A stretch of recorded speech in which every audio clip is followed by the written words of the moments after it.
Good afternoon. We're going to come to order. Afternoon and welcome to the January 31st, 2017 convening of the Baltimore City Board of Municipal and Zoning Appeals. A few house rules before we get started.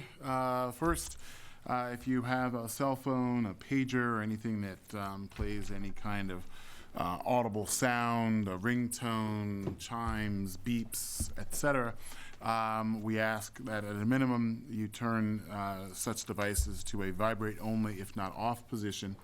Additionally, to the extent that you desire to have a conversation with your neighbor, we ask that you please take that conversation out the double doors to your rear. And the reason for those rules is pretty simple and straightforward. There are a number of microphones which are arrayed around us up here, and those microphones are all very sensitive. They're not only for the purpose of amplification, but they're also for the purpose of recording these proceedings. And cell phones, pagers, and the like, conversations, etc., interrupt not just the general conduct of these proceedings, but the recording of these proceedings as well. And a similar note, those of you who are forward of the wall above you, you can turn around and see there are 1, 2, 3 video cameras which are mounted on the wall up there behind you, and there are 1, 2 video cameras which are mounted on the wall up here behind the board. And those video cameras are recording these proceedings and broadcasting them on the city's cable access network. I think it's on the internet site live, and then recording them for rebroadcast on the cable network, as well as storage on the city's YouTube channel. And cell phones, pagers, conversations, and the like interrupt that process as well. We'll be voting at the end of the day. You're certainly more than welcome to hang around and enjoy a civics lesson if you so choose. But if you have other plans for this midwinter afternoon, that's quite understandable. And if you call into the zoning board office in the morning, we can find out how we've ruled in your case. If you take out pen and paper, I'll read you off the number for the zoning board office, and I'll read this off. They'll read this number off a couple of times, so you'll have time to get it down. But the number for the zoning board office is 410-396-4301. Again, that number is 410-396-4301. We do ask that you please wait until you receive the formal written notice of the outcome of your case before you begin work. We certainly ask all looking to do work on properties to please make sure that you have all proper permits before you begin any construction activities. If you haven't already done so, if you're here in opposition to any case, we ask that you please sign in on our sign-in sheet, which is down there being held up by Mr. Baumgartner. The sign-in sheet allows us to generally know which cases have opposition. In addition to knowing who needs to receive those aforementioned written notices I just referred to. Again, if you're here in opposition to any case, please make sure that you sign it on our signing sheet so we know who you are and how to contact you. Additionally, we do have a couple of cases which are being postponed, and those cases will not be going forward today. So if you're interested in those cases, we need to know who you are and where to send the notice for when the case will be heard, because they will not be heard today. The procedure for when the cases are called: if you're the appellant, you'll come forward and stand to our left or your right. The opposition, if any, will stand to our right or your left. Once everyone is up here, we'll get you all sworn in, and we'll first begin with the appellant. They'll be given the opportunity to present their side of things, what is being proposed in the plans, present any documents, witnesses, etc. they'd like to present in support of their arguments, and to respond to any questions from the board. Once the appellant has concluded their presentation, we'll then turn to the opposition, if any, who will be given the opportunity to do the same, present their arguments, testimony, documents, etc., in favor of their position. Once the opposition is concluded, we'll return back to the appellant, who will give them the opportunity to respond to any points which are brought up by the opposition, and then to give a closing statement. We won't be going back and forth, unnecessarily delaying things any longer than is necessary. We will generally be calling the cases in the order in which they appear on our docket after we dispense with a few preliminary issues. As I had referred to just a moment ago, we have a few cases which are being postponed and will not be heard today. So if you're here on any of these cases, they will not be going forward, and so long as you've signed in on our signing sheet, we will let you know when they will be going forward. 2016-224, 6810 Reisterstown Road. That case has been postponed. 2016-454, 2117 through 2119 East Fayette Street. That case has been postponed. He can go. And 2016-455, 901 South Caton Avenue, that case has been postponed as well. So if you're here on any of those cases, they will not be going forward today. Next up are the cases which appear on our consent agenda, and the consent agenda consists of cases where the zoning board staff has reviewed these, reviewed the files in these cases, and the board has concluded that we have sufficient information to approve these appeals on a consent basis. You're going to call the consent cases together as a group, so the first person called, if you would line up here, then everyone else just line up in a line behind them. Please try and stay in the order in which you're called. Once you're all up here, we'll get you sworn in as a group, and we'll call each case in turn. You'll be given the opportunity at that point to offer any additional information that you would like to have added to the record at that time. First case on the consent agenda is 2016-447. 611, come on down. 611 South Chapel Street, Beth Rogowski. Next is 2016-449, 1708 West Rogers Avenue, Brantley Davis. Then will be 2016-452, 1715 Thames Street, Stanley Fine. Following that will be 2016-453, 506 South Clinton Street, Steve Carroll.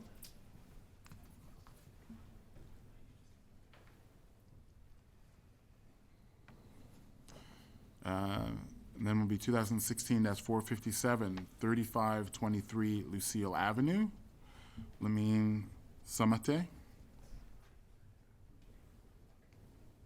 And then 2017-1, 1236 through 1238 East Belvedere Avenue, Benjamin Orzana.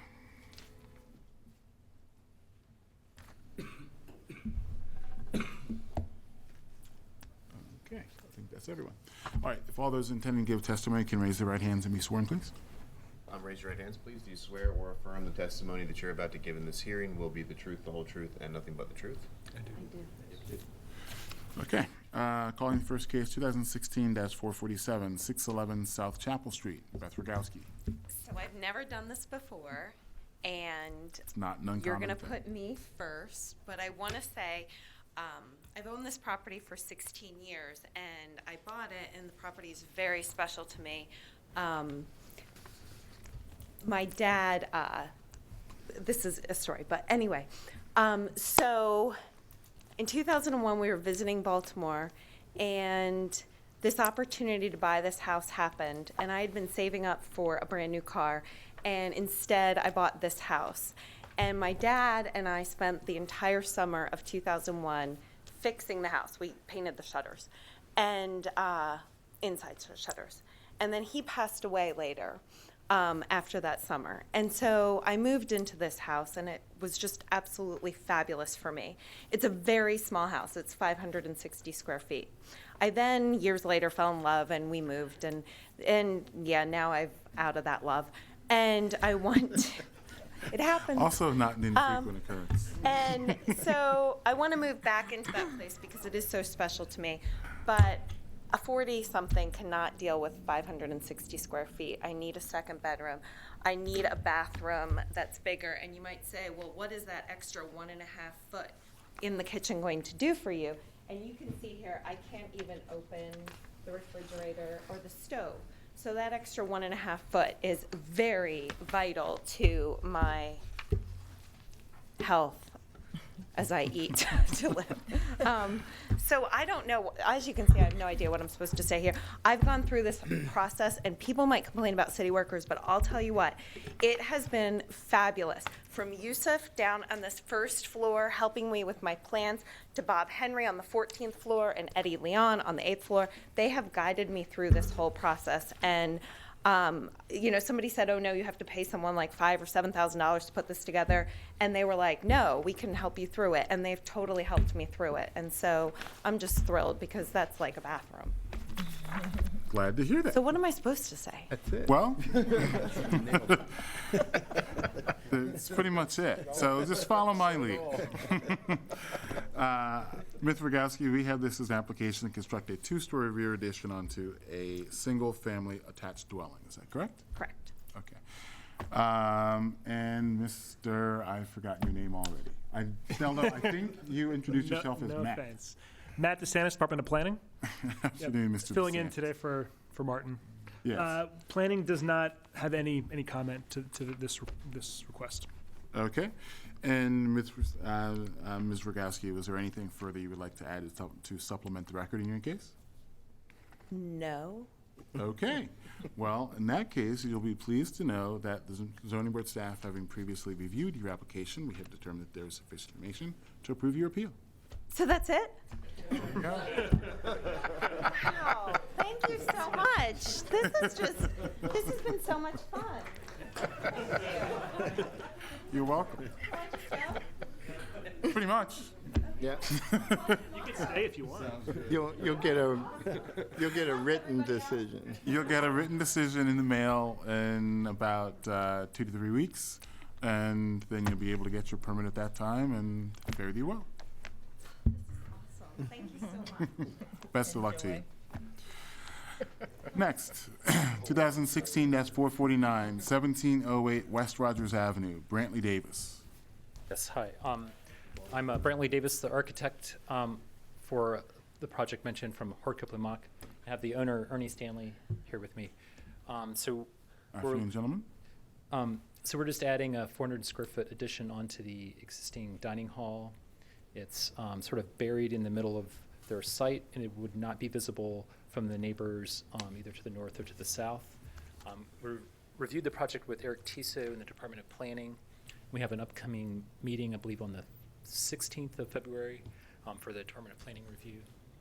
So I don't know, there's really much more to add. We have a letter of support from the neighborhood, and just want to make sure you had that in your copy. Okay. Yes, we Okay. do. Okay. And for the record, we have this as an application to construct a one-story addition to a dining room. Yes. Okay. Mr. DeSantis, is there anything that you'd like to add for the planning department? Planning has no comment for this request. Okay. And gentlemen, was there anything further you would like to add to supplement the record in your case? Nope. Okay. Much less No, effusive. yeah, it's not as dramatic. I'm sorry, it's not quite as exciting. The Children's Hospital. That's what it's, so. Well, that's still good news.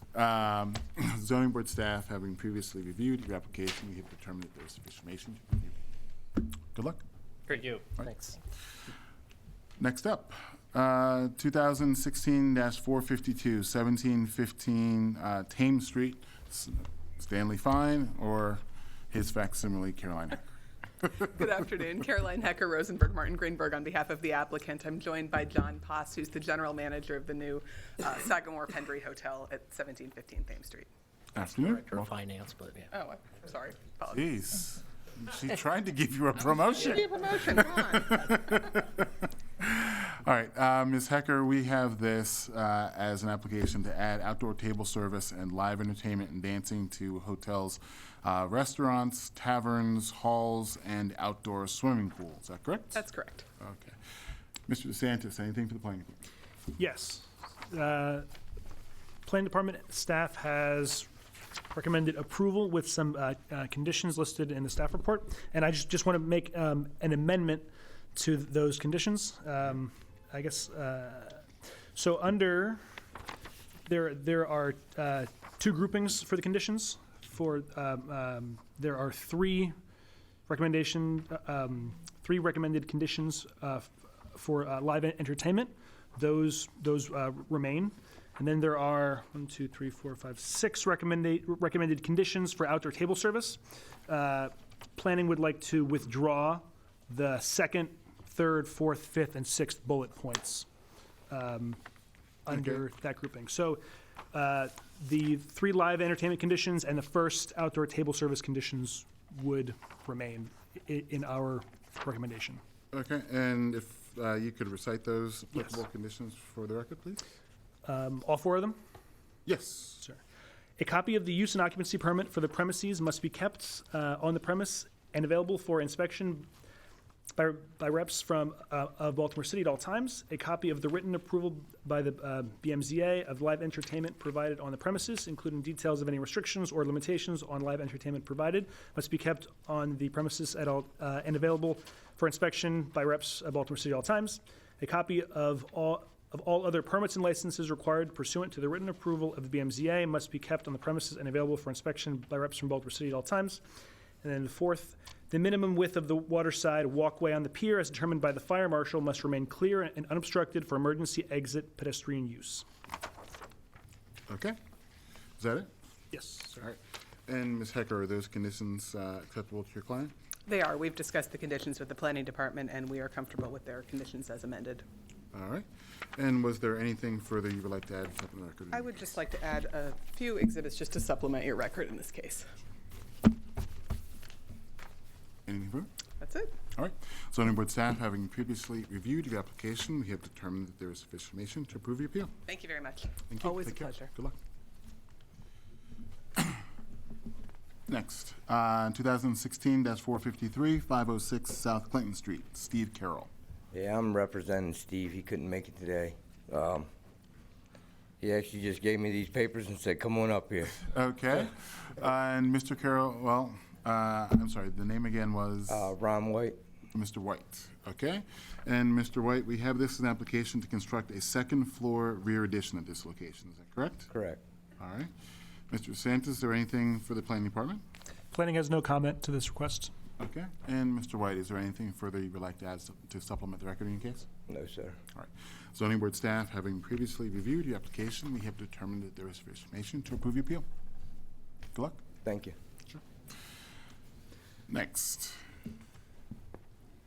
2016-457, 3523 Lucille Avenue, Lamine Samate. Yes.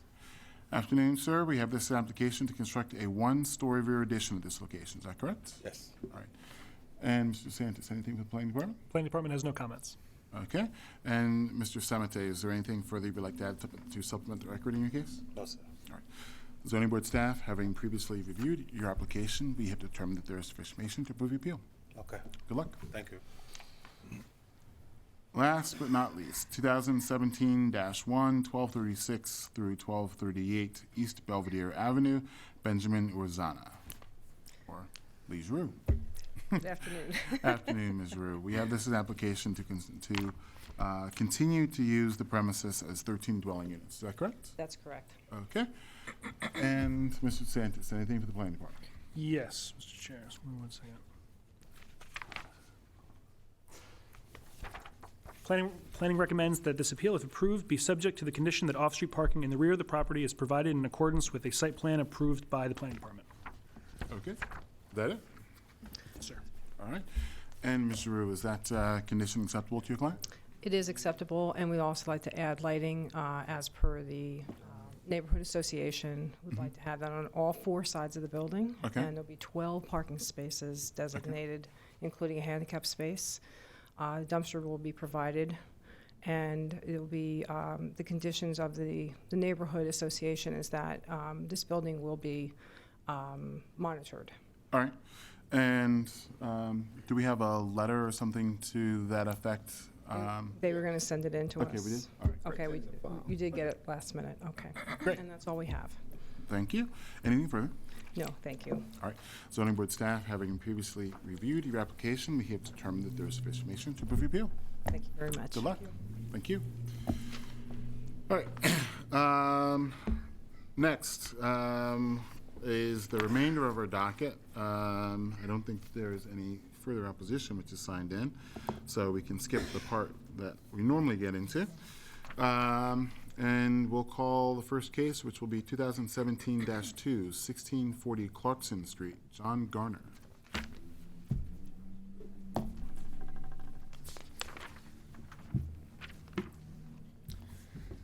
How's everyone doing? Good. How are you, sir? Good. All right, and Mr. Garner, we have this as an application to construct a second and third floor rear additions with front balcony. Is that correct? That's correct, yeah. Okay. All those intending to give testimony can raise their right hands and be sworn, please. Do you swear or affirm the testimony that you're about to give in this hearing will be the truth, the whole truth, and nothing but the truth? Yes. Afternoon, Councilman. Good afternoon, Mr. Chairman. Do we have any staff reports? We do. We received a letter on January 30th, 2017 from the South Baltimore Neighborhood Association opposing the proposed development for fear that it will cause a dangerous precedent and that it would lead to many units located in a residential zoning in South Baltimore being converted to multiple family dwellings instead of single family. And then we received a letter on January 30th, 2017 from Area 30 Parking, which states that the proposed 3 dwelling unit structure will only allow 1 parking permit per dwelling and no visitor permits per the memorandum of understanding. And also according to Area 30 Parking representative, this would be unfair to future tenants and increase the enforcement designations for the parking authority. Moreover, the representative from Area 30 Parking implied trepidation over the total number of tenants per dwelling unit that may arise as well. All right. Is that it? Yes. Okay, and Mr. Santos, anything from the planning department? Planning has no comment. Okay. All right, Mr. Garner, why don't you tell us a bit about what you're... First thing I want to point out is this is not a multifamily proposal, which both of those letters are referring to. I think there was some miscommunication. So I met with Mr. Costello and SBNA back in November, and I told him that I had 2 plans, one to do multifamily, one to do single family. Multifamily was like 1% chance of getting approved. So I was going to pursue that and keep going forward with single family. And once we got to realized that multifamily had no shot, I believe I applied for this in early January, and I just think SBNA and the Area 30 Parking people were thinking about the old proposal. I'm not sure exactly what you guys sent them, but I don't think they ever reviewed the plans because it's clearly for single family. I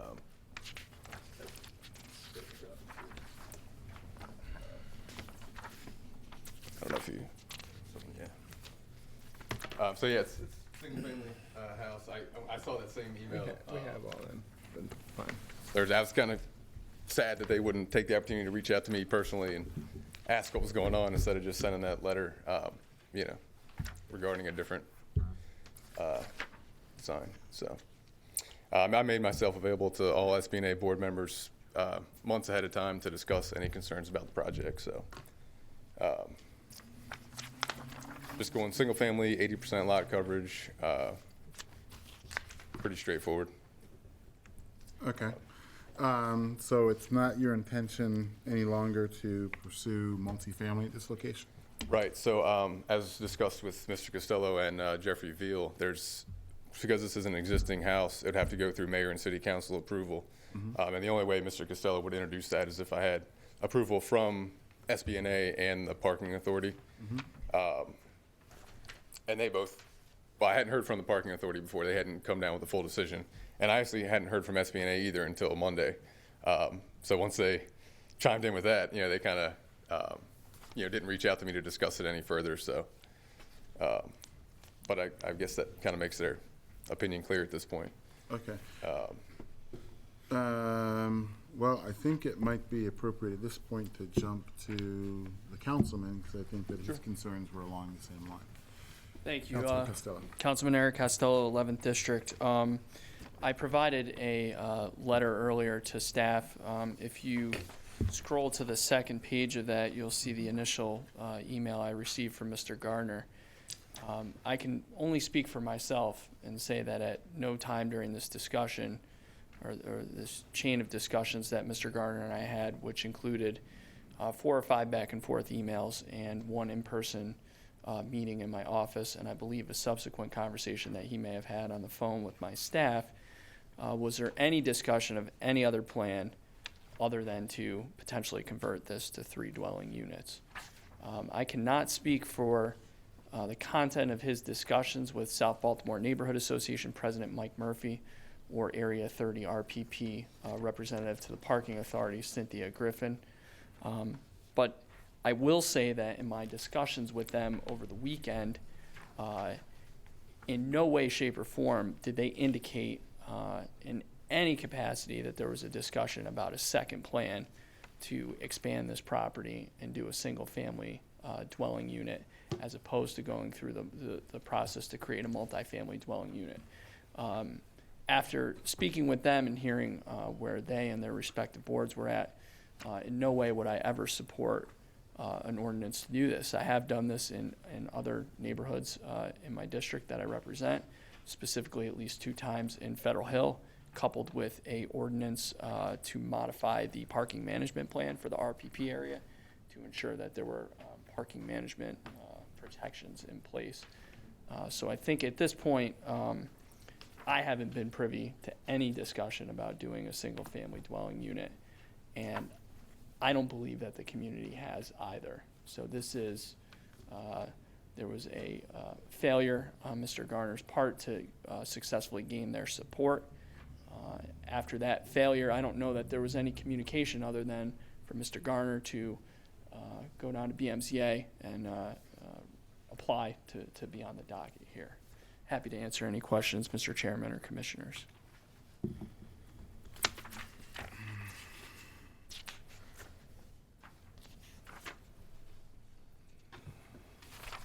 Any reason, I know you said you only speak for yourself, any reason to think that the community would be opposed to this application as it is? I can't speak for them. I, again, have no reason to believe that they had any indication that this was a single-family dwelling unit. I'm not privy to whatever conversations Mr. Gardner may have had with them, but I did talk with both of those 2 individuals, Mr. Murphy and Ms. Griffin, as recently as Sunday when I did see this on the docket.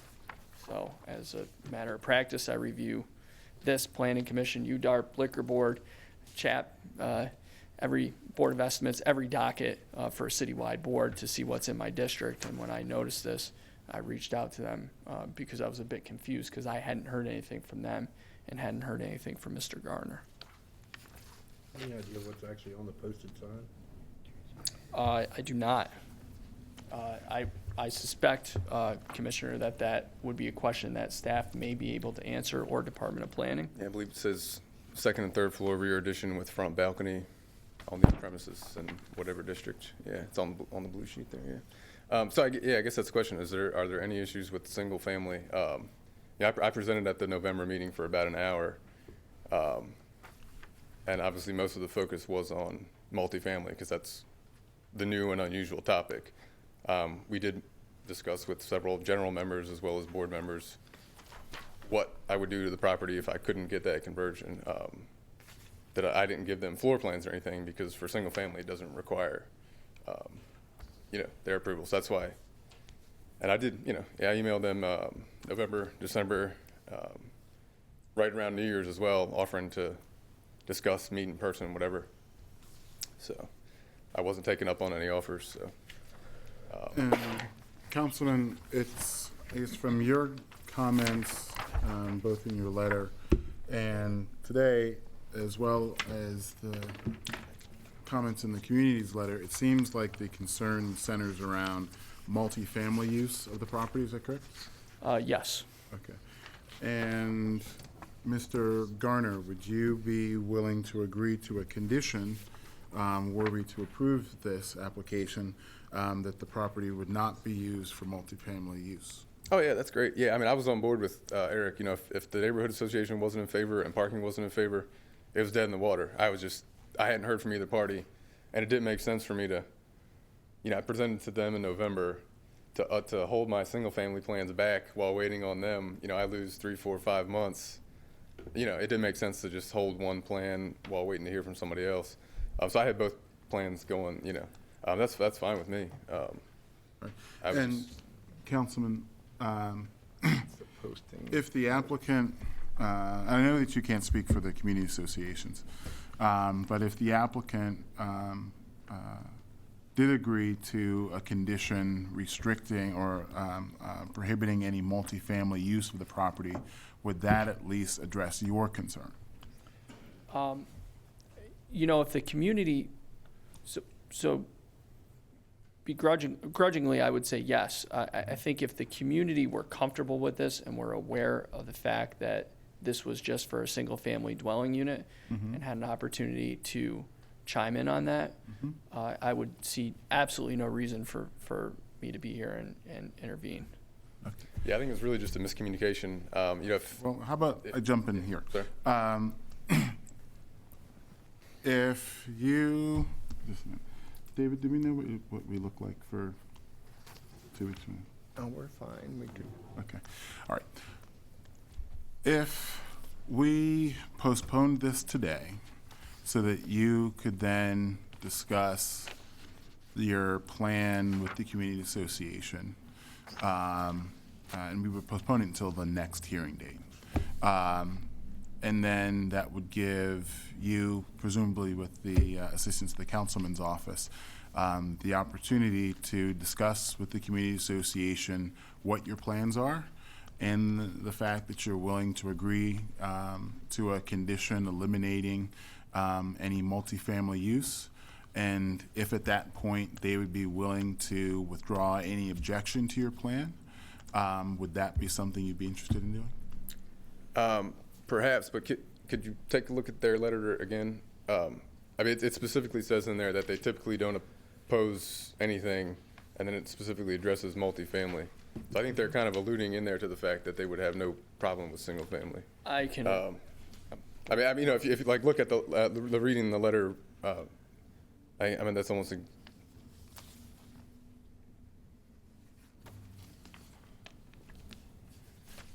The only. Does that make sense? Well, I think the concern is that it reads as if they think you're asking for one thing, but your intent is Intention is something to do else. another. That's correct. So that's why. Right. So they say it's like a single family. They never. Communicate with them again. Right. Yeah, so right now, you have significant opposition to your application. Well, no. No. They're opposing multifamily. My application is for single family. That's Well, the and difference. as Ms. Bonner just said, the reason for the opposition as presented, because you're correct that that your application is presented as merely an application for an addition. Nonetheless, they are opposed. They have an understanding that it's only an addition, and they are opposed. And they are opposed because they believe that that the application is just pretextual. That is, that you intend to ultimately use the property, whether officially or unofficially, as a multifamily use to which they are opposed. So if you approach them, as I'm suggesting, and try to clear the air and say, I'm only going to do a single family, and I will agree to a condition that I can only use it for single family. And if I do that, will you then withdraw your opposition, which may, at that point, put you in a position to be before us on a consent basis? Maybe, maybe not. They may still say no. But the postponement would allow you the opportunity to get them to withdraw their opposition, much as the councilman has acknowledged that if you agreed to the condition, he would not necessarily be opposed at that point, but of course he can't speak for the community association. So would you be willing to do that? And as we said, we would be able to get you back in front of us in 2 weeks. I guess what I don't understand is I can't do multifamily unless the mayor and city council approve it anyway. You can't do it legally. So isn't that a moot point? I guess No, I it's don't not. understand. I don't understand. I guess I'm missing something in that.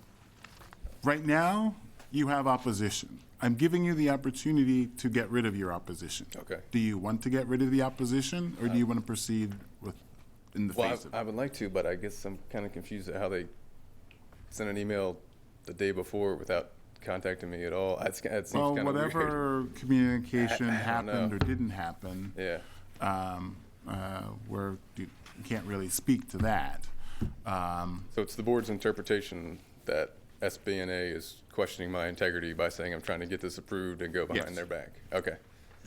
I just want to make sure, because that's not That's my certainly what intention at all. That's not the way I read the letter, but I will make an effort to get that cleared up, and then And that's why I'm suggesting that if you took the opportunity to have a postponement, and then if councilman, if you could facilitate a meeting between Mr. Garner and SBNA in the I meantime. have all their contact. And have a sit-down and say, this, well, that would give you, all three parties, the opportunity to sit down, clear the air, you to get back in their good graces to make sure that there's no further miscommunications that's going on, to restore their faith in your integrity, and at that point, they may well be willing to withdraw their opposition. You know what the next date is? Sorry. I didn't Sure, catch it. it's 2 weeks 2 from weeks from today. today. It's February 14th, 14th. 1 o'clock. It's Valentine's Day, but you don't need to come with roses. Yeah, it's going to be tough. All right. Well, I appreciate your time. So would you be willing to do that? Yeah, that seems pretty reasonable. I guess, so we already heard from planning, sorry, that they had no comment. Is there anything else from zoning that No, I think that would be the thing to get cleared up. All right. And, frankly, what it sounds like is that, as you had suggested, that you had presented before them some time ago. You were waiting to hear back from them. You didn't feel a need to go back. They formed whatever belief they were going to form at that time, and they said, well, we haven't heard from him to clear anything up, so this is where we're going to stand. And, it probably would have been better if they'd have gotten back to you sooner, or if you maybe checked with them, whichever it be. I think that it sounds like it's a communication issue. So the opportunity now to get that cleared up, I think, would probably go a long way. Sounds good. I appreciate your time. All right, thank you. Thank you. Thank you, Council. Chairman, Commissioner. All right, 2017-2, 1640 Clarkson Street is postponed.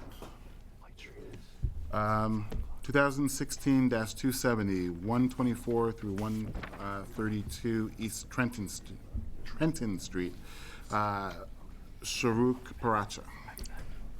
Good afternoon, Justin Williams from the law firm Rosenberg Martin Greenberg on behalf of the applicant, Sharuk Paracha.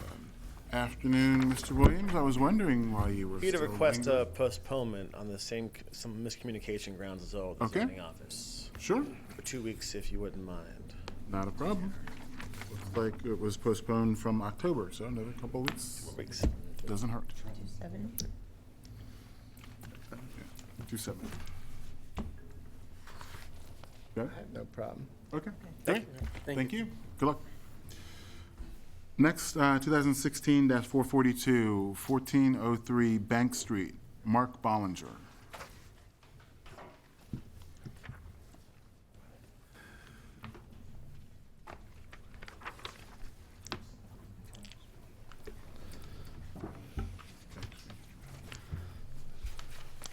Afternoon, Mr. Bollinger. First time ever doing this, so bear with me a little okay. bit here. That's okay. You can just follow my lead, sir. Well, first, can I say something real quick so we make sure we're all on the same page? Mark Bollinger is my brother. I have my name is James Robert Bollinger. Okay. I have papers that I can speak for him. Me and him are Okay. properties with everything. So Sure. If you want No- to no pass problem. those up, we can. Can we keep these and make this a part of the record? Or do you need these back? I don't have any. I'm sorry, I didn't make. Okay. I apologize. All right. But I can bring- just for the record, I've got a letter here dated October 10th, 2016, from Mark Bollinger to James Robert Bollinger Jr. Says, Dear Robert, since you have for years managed for me the property that I own at 1403 Bank Street, Baltimore, Maryland 21231, quote unquote, the property. You know as much, if not more, than I know regarding the property, and as such are better able to speak for me at the hearing scheduled for November 2nd, 2016. The hearing, I guess this was previously set. It says, I therefore hereby authorize you to act as my agent and spokesperson before the hearing, at the hearing, after the hearing, and I hereby ratify any and all decisions and actions undertaken by you on my behalf before, at, or after the hearing as they affect the property, and will abide by any agreements which you may reach with the mayor and city council of Baltimore and its council, as well as any ruling and any decision reached by the court at the hearing. Now, it looks like this, Well, that, was there a prior, was there like a district court hearing? I think so. We went to court with the city. Like enforcement? Yes. And we had to have the letter, and we went, and the judge said, you know, all that kind of stuff, that it was acceptable and everything. We went to court one time before, and I brought that with me too, to show that that judge accepted it. And I just wanted to make sure that we were all on, instead of somebody saying something and 2 months later everybody saying, oh, well, that wasn't right because you never told us, and I don't want to play him, and he don't want to play me, and Understood. so I'm trying to be, as I said, it's the first time I've done this, so I want to make Sure. sure that I'm doing it right so everybody. Well, even though that agreement was dated for the hearing, I think it said in November, it also said that it applied for any proceedings after that November hearing. So I think it's acceptable for our purposes. Yes. And for the record, we have this as an application to use the premises as, oh, I guess to use the first floor of the premises as an auto parts warehouse. Is that correct? Yes. Okay. Why don't you raise your right hand so you can be sworn in? Do you swear or affirm the testimony that you're about to give in this hearing will be the truth, the whole truth, and nothing but the truth? Yes, I do. All right. And do we have any staff? Yes, Mr. Chair. So I'll try and summarize this staff report. So the, as you stated, the request is to use the first floor of the premises for warehousing with the upper floors unoccupied. The zoning administrator has determined that this is a prohibited use in R8 zoning district. Property is currently improved with a 3-story attached commercial building. In the zoning district, warehouses are not listed as a permitted or conditional use, and so are not allowed. In this case, the property was last authorized for use as warehousing, which is a non-conforming use in this R8 general residence district. Whether a non-conforming use, non-complying density, or other form of non-conformity exists is a question of fact that, except as specified in subsection B of this section, must be decided by the board after public notice and the hearing in accordance with the rules of the board. So discontinuation of use.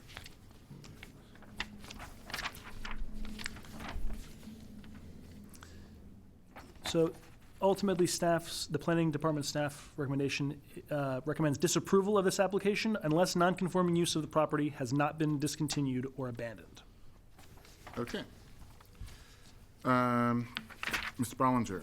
Yes, sir. Why don't you tell us about what your plans are? Okay. And if you could also address the concern raised by the planning department regarding basically they're questioning whether or not the property is still being used as a warehouse or whether that use has been lost. Like I said, first time, I hate to keep saying this to you, but I drew some drawings up. I was supposed to make 6 of them. I think I was supposed to present them to the board before this started. Would it be all right? That's fine. Oh, jeez, what is it? Don't throw me out. I'm not overboard now. Thank you. Thank you. Thank you. All right, would you like to see these? Thank you, sir. All right, let me see, I got that done. All right, second thing before I start, I'd like to also, if the panel would like to see, I have a letter from the Neighborhood Association, which has no problem with us keep using what we have been using it for as a storage area. I don't know if you guys would like to see a copy of that. I also have that.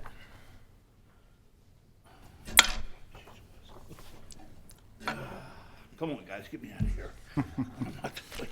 Take your time.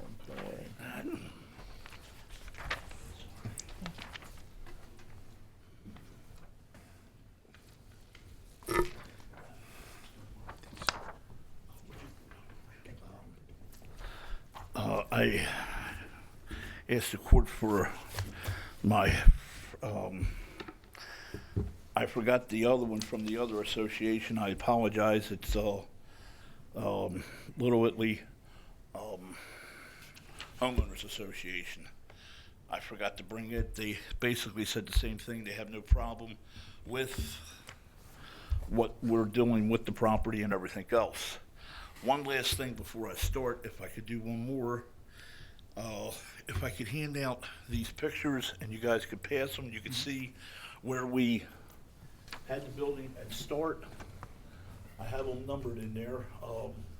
What it looks like now and what the rest of the block looks like. And if I may start with my little speech here. The building is still being used as a warehouse, a storage facility. Today, it's still being used as that. It has never stopped being used as that. We use it mainly as a storage facility.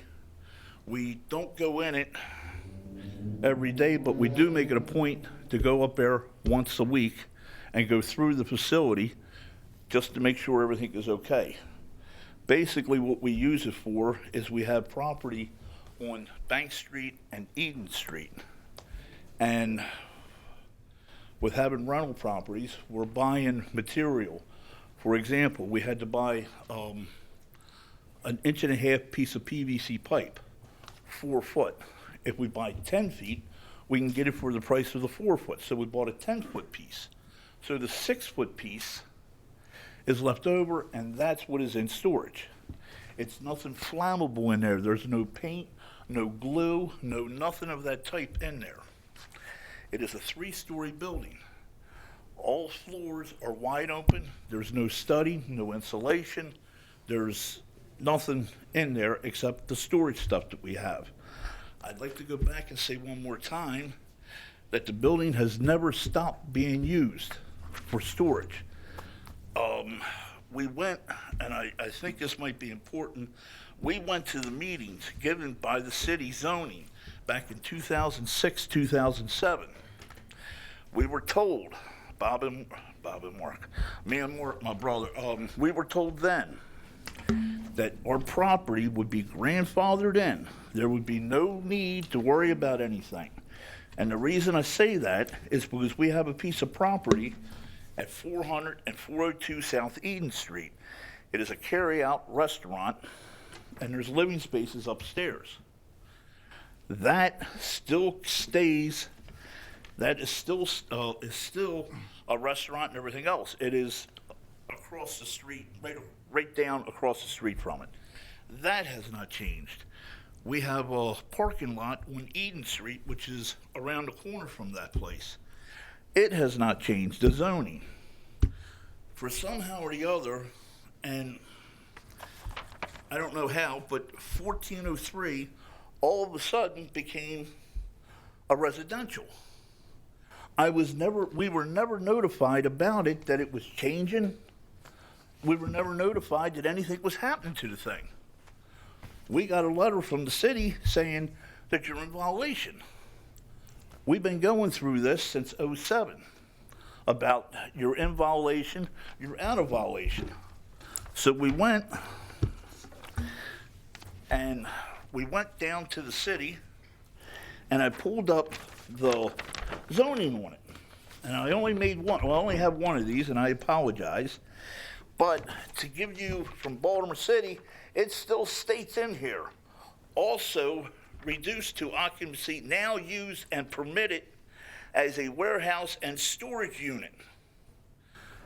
Baltimore City in October of last year, I got this, and they still recognize it on their books as being a warehouse.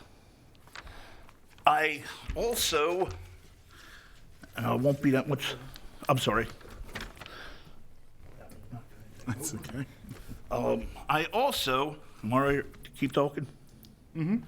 I also wanted to mention to the board that we have other property on Eden Street. As I said, we have a couple rentals.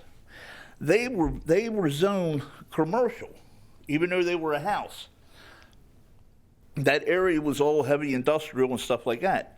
We knew back then, and we agreed to it with the zoning board, to have those units or those houses put into residential, which was no problem. We could see the neighborhood, how it was changing, and things were going. We weren't trying to give anybody a hard time or not trying to make the neighborhood better in any way.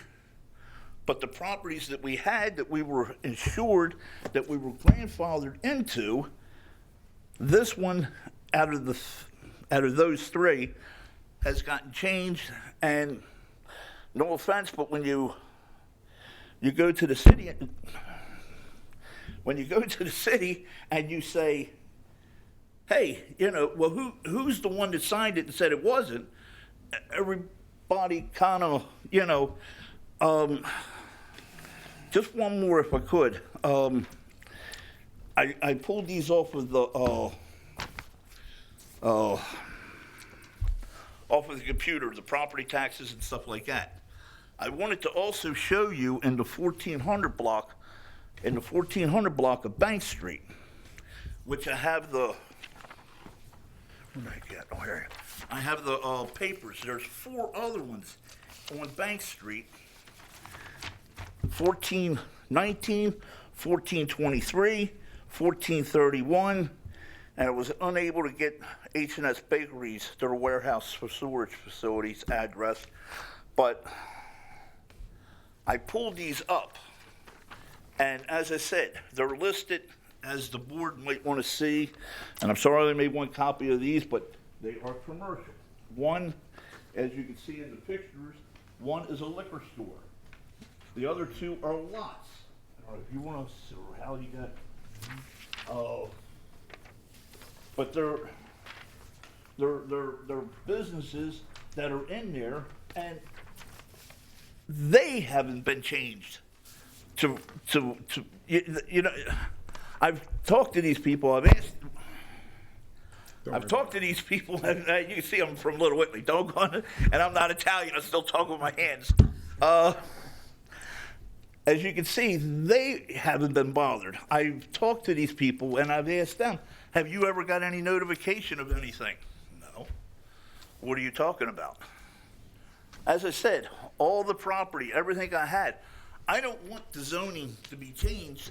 I want the zoning to be put back the way it was. Whoever made the wrong or didn't cross their I or cross the T or however you want to say it, I just want it back the way it was. I'm not asking for making it any bigger. I'm not asking to make it any higher. I'm not asking for anything. The only thing I want is put it back the way it was, put it back the way we all agreed to be in. And as far as it not being used, as I said, and no offense to you, but you can come down tomorrow morning and I'll take you up there and you can see it's still the same way it was. We don't put, as I said, and I know I'm repeating myself, but we don't have any chemicals in there. It's mainly apartment things. We don't have paint in there, no glue. It's just stuff that we buy in bulk that we put in there. We go up there once a week. If we go up there, if we don't have to go up there once a week because we don't use it that much, but we make it a point to go up there once a week and just walk through the building, make sure everything's intact, make sure there's no problems with everything.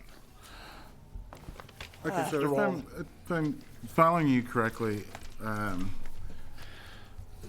at some point, yes, you're saying that at some point the zoning on the property changed from a more commercial type zone to a residential zone, and prior to that, you met with someone regarding that change, and that it was your understanding that your use was to be grandfathered in when the zoning changed, and that's what you're attributing sort of.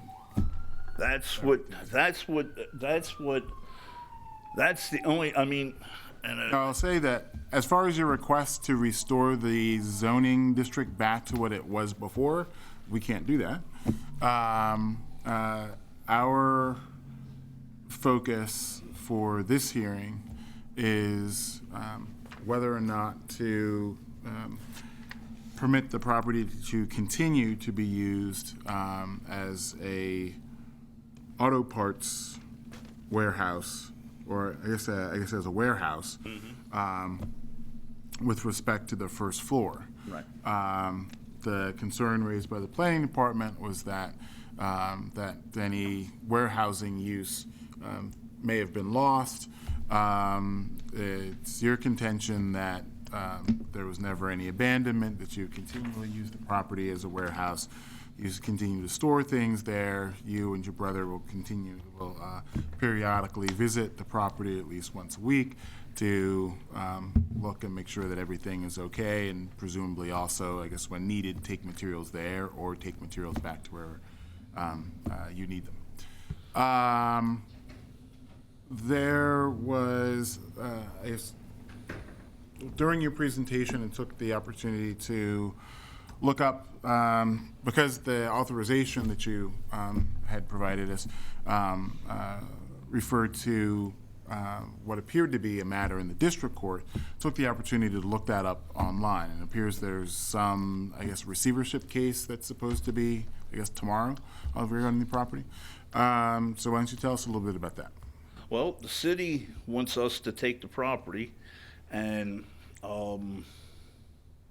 the city wants us to take the property and make it into a residential property. And which goes back for us saying that, no, the property is for this, and this is the reason we have it, this is the reason we've been using it this way. And the city is either I get a vote for this thing going through and being storage on the first floor with a multi-dwelling above. If I get the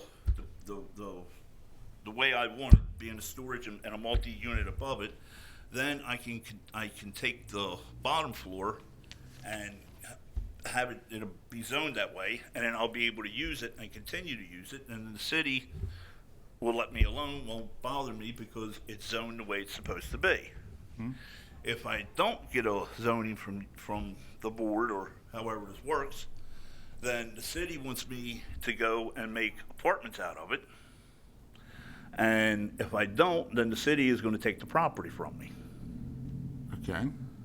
So, And we've focused a lot on the first floor, which I guess is, the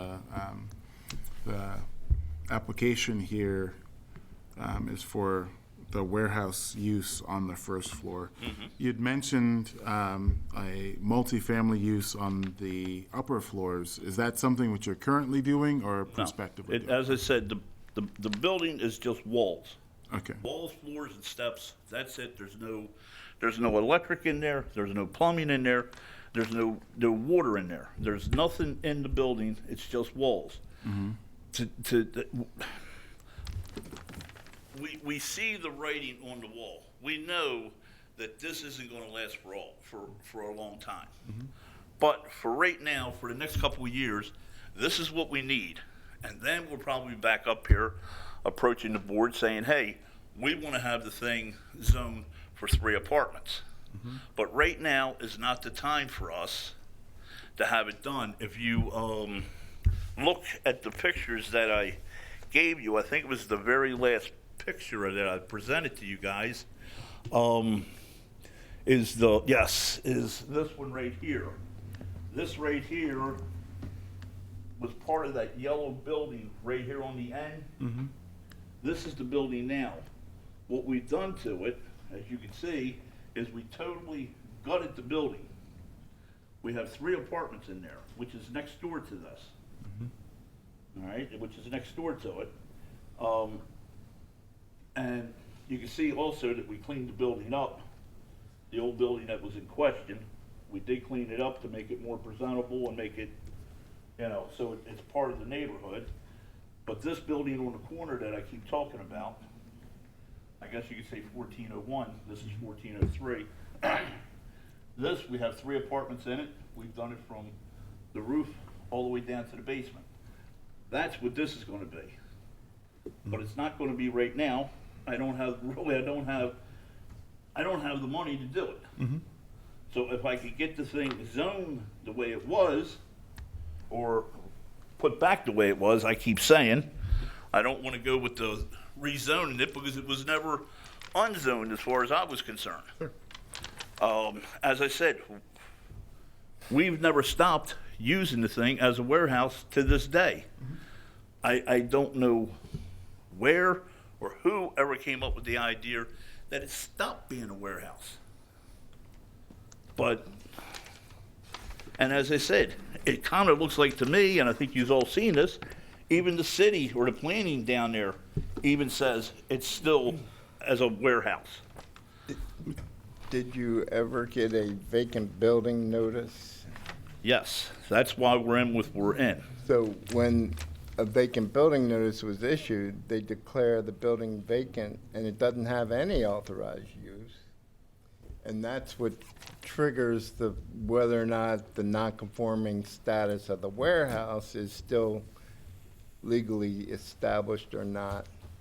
And what you're saying is it never was really vacant, it's always been a warehouse. This is what our argument has been with the city all the time, is the building, if you look at it, yes, it doesn't look like anybody lives in there. If you look at it, it has shutters that we put up across here, so nobody could get in or look in. There was windows in there. In 1998, is when we had it rezoned. There was a permit issued to use it for a warehouse. Yes. So from 1998 till today, it's always been a warehouse? Yes.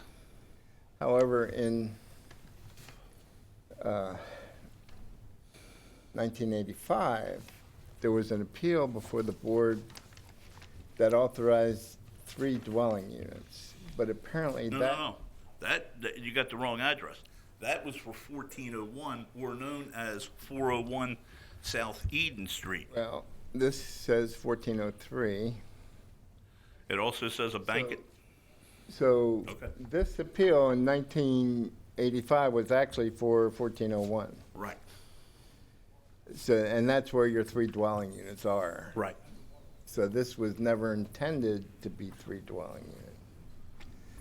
So the issue, basically, I believe, from housing's perspective, is that when a building gets a vacant building notice, and that notice remains intact for a long period of time, they may go after the property under, like they're trying to do under receivership, so that they can take it and have somebody else convert it to residential use.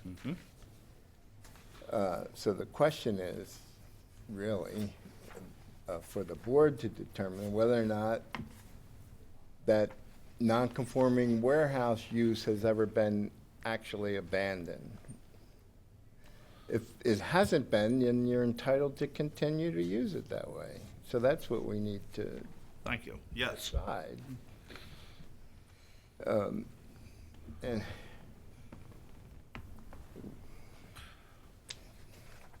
I don't know what else to say. That's pretty much where I was going. Well, that's what I keep coming back and saying. It's never stopped being used that. And 7. Are there no photos of the inside of the property? I'm sorry? Do you have pictures of the inside of the property? No, ma'am, I don't. I'm sorry. It's brick wall, brick wall. It's, Right. you know, there's nothing on the second floor. We don't store anything on the second or the third floor. All the windows are in place, all the doors are in place. There's no way any rats or cats or, you know what I mean, can get in and out of it. We're pretty secure with the place. And as I said, we go up there at least once a week just to go through everything, because we have the building next door. As I said, it's a 3-story building. I don't want to lose my tenants there and and then also we have a tenant next to us, and I don't want to lose or have them calling up and complaining about it. Our biggest problem is we have a fig tree, and in the middle of summer, we got all the doggone neighbors trying to get in the backyard and get the figs. But that's another story we'll get into. But you know, it's kept clean. I keep the weeds out of it. When it snows, we're across the street from Perkins' home. Perkins' home. I have a couple of the young guys over there. They come over, $10 a head. They shovel it out in front of the place, shovel down in front of the building that we have rented, down the sidewalk. I mean, so it's not like the building is neglected. The lady, if you looked in here, there's a bar on the corner up from us. She's very good. She has a trash can outside. All the liquor bottles, bags and stuff like that are put into it. The neighborhood is pretty good, even though there is lots next to it, or in that block there is lots and stuff like that. You know, and as I said, there is other commercial property in there that, you know, everybody gets along. It's not like we're, you know, oh, you did, and oh, no, not you, and he said, and, you know, everybody. The other commercial properties have the same situation as you do. They're non-conforming uses.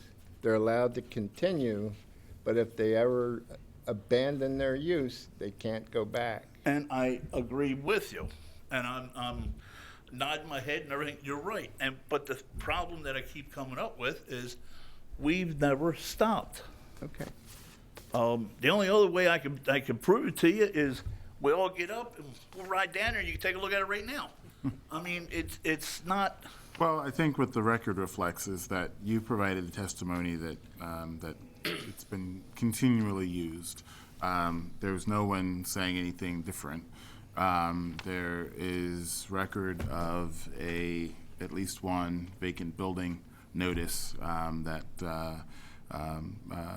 went unaddressed, which creates a presumption that the property is vacant, but your testimony rebuts it, and again, there's nothing to say otherwise. So I think we get the picture at this point. Is there anything further you'd like to add? That you haven't already said? I'm sorry? I said that you haven't already said. I just, you get up here and you, I think that was, I told you it's still being, if you don't mind, just bear with me, hearing me for a second.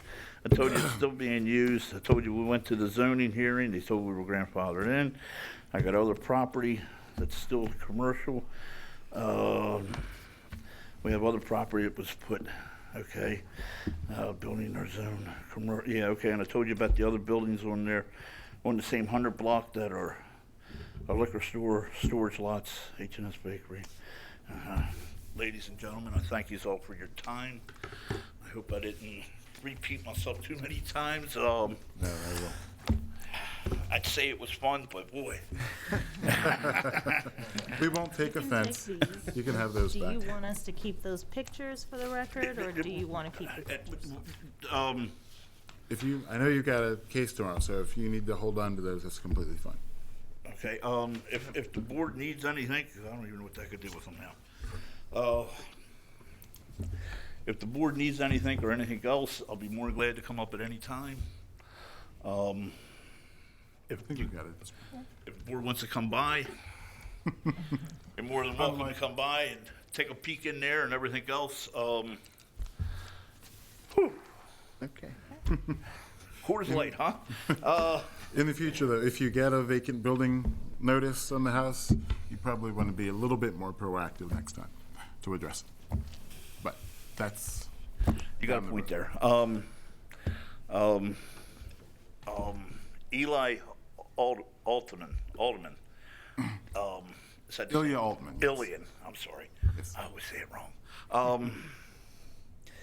He was the same. And He's a pretty reasonable guy. the first girl that was up here, that everything went fine for and everything else, let me tell you something. Jeffrey. Yes, we saw your notes No, about okay. Mr. Veal and Mr. Henry. You know, you hear a lot of slack and everything else, but I tell you what, they were really decent because they grabbed me and said, look, this is what you got to do. We understand what you're saying. We understand how it might have slipped through the crack, but that's not us for us to decide. That's for the and took me and guided me through everything and That's good to hear. well, it is. And you don't hear enough of it, but and if I win and everything else, I'll say the same thing about you guys. Well, thank you very much. Thank you for everything. I'm free to go, or Yes. should I? You'll Fare thee well. contact us, or You can call in the morning and find out how we ruled, or you can sit and wait until we hear the rest of the cases, although we have a docket starting at 5 o'clock. So if you sat and waited, you could be here for a little while, or you could go about your day and just call in the morning and find out how we ruled. Okay. well, whatever. Thank you all Take very care. much for your time. Okay. Good luck to you, sir. 2016-446, 1712 Johnson Street, Vinny Saxena. Saxena, yes, sir. Saxena, okay. All right, Mr. Saxena, we have this as a application to construct a two-story rear addition with second floor rear deck and rooftop deck at this location. Is that correct? Yes, sir. All right, if you can raise your right hand to be sworn, please, sir. Do you swear or affirm the testimony that you're about to give in this hearing will be the truth, the whole truth, and nothing but the truth? I do. All right, do we have staff reports? No. None over here. Okay, anything for the planning board? No, Mr. Chair. Okay. Mr. Saxena, why don't you tell us about what you're proposing here? Yes, sir. We are adding a addition to an existing property. There was an addition already, but that was kind of in bad shape, so we took that off. And we're just gonna have, just extend out the kitchen. On top, we're gonna have a nice big bedroom, which is gonna be like kind of a nursery and a bedroom. And on top, we plan on doing a rooftop deck, which is pretty common in that neighborhood. Mm-hmm. It's right in front of the park, and I live in the neighborhood. I live next door, actually, so want to maintain the beauty of the neighborhood.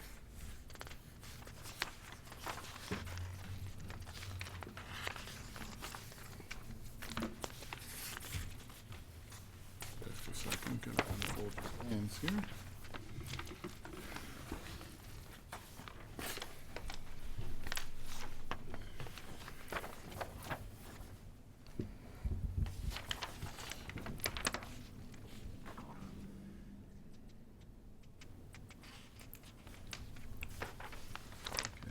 Putting a 16-foot addition on the back? The first and Yes, second there floor? was like I said, there was an existing addition, which we took off. So from So are take you the original just boundary. replacing what was there, or are you adding? It's going a little bit beyond what the original addition was.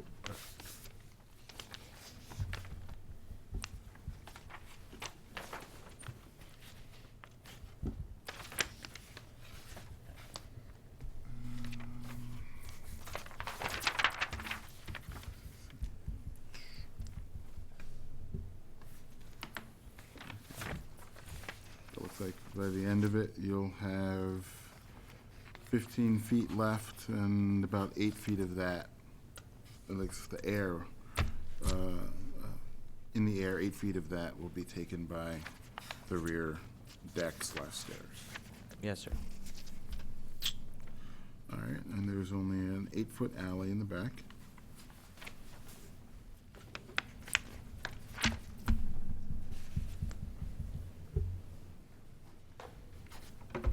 Any questions?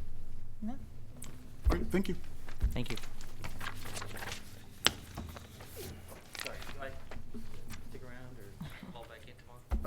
You can call in the morning and go about your day. You can sit and wait for us to get through our next docket, which will be starting shortly. but it's up to you. It's That number, if you don't mind. sure 410 396 4301. All right, David, I'm gonna have to get more of your cards. Oh, yeah. 4301. Yep. All right. Last but not least, 2017-4, 1745 through 1747, East Lombard Street, Herbert Burgunder. Good afternoon. Afternoon, sir.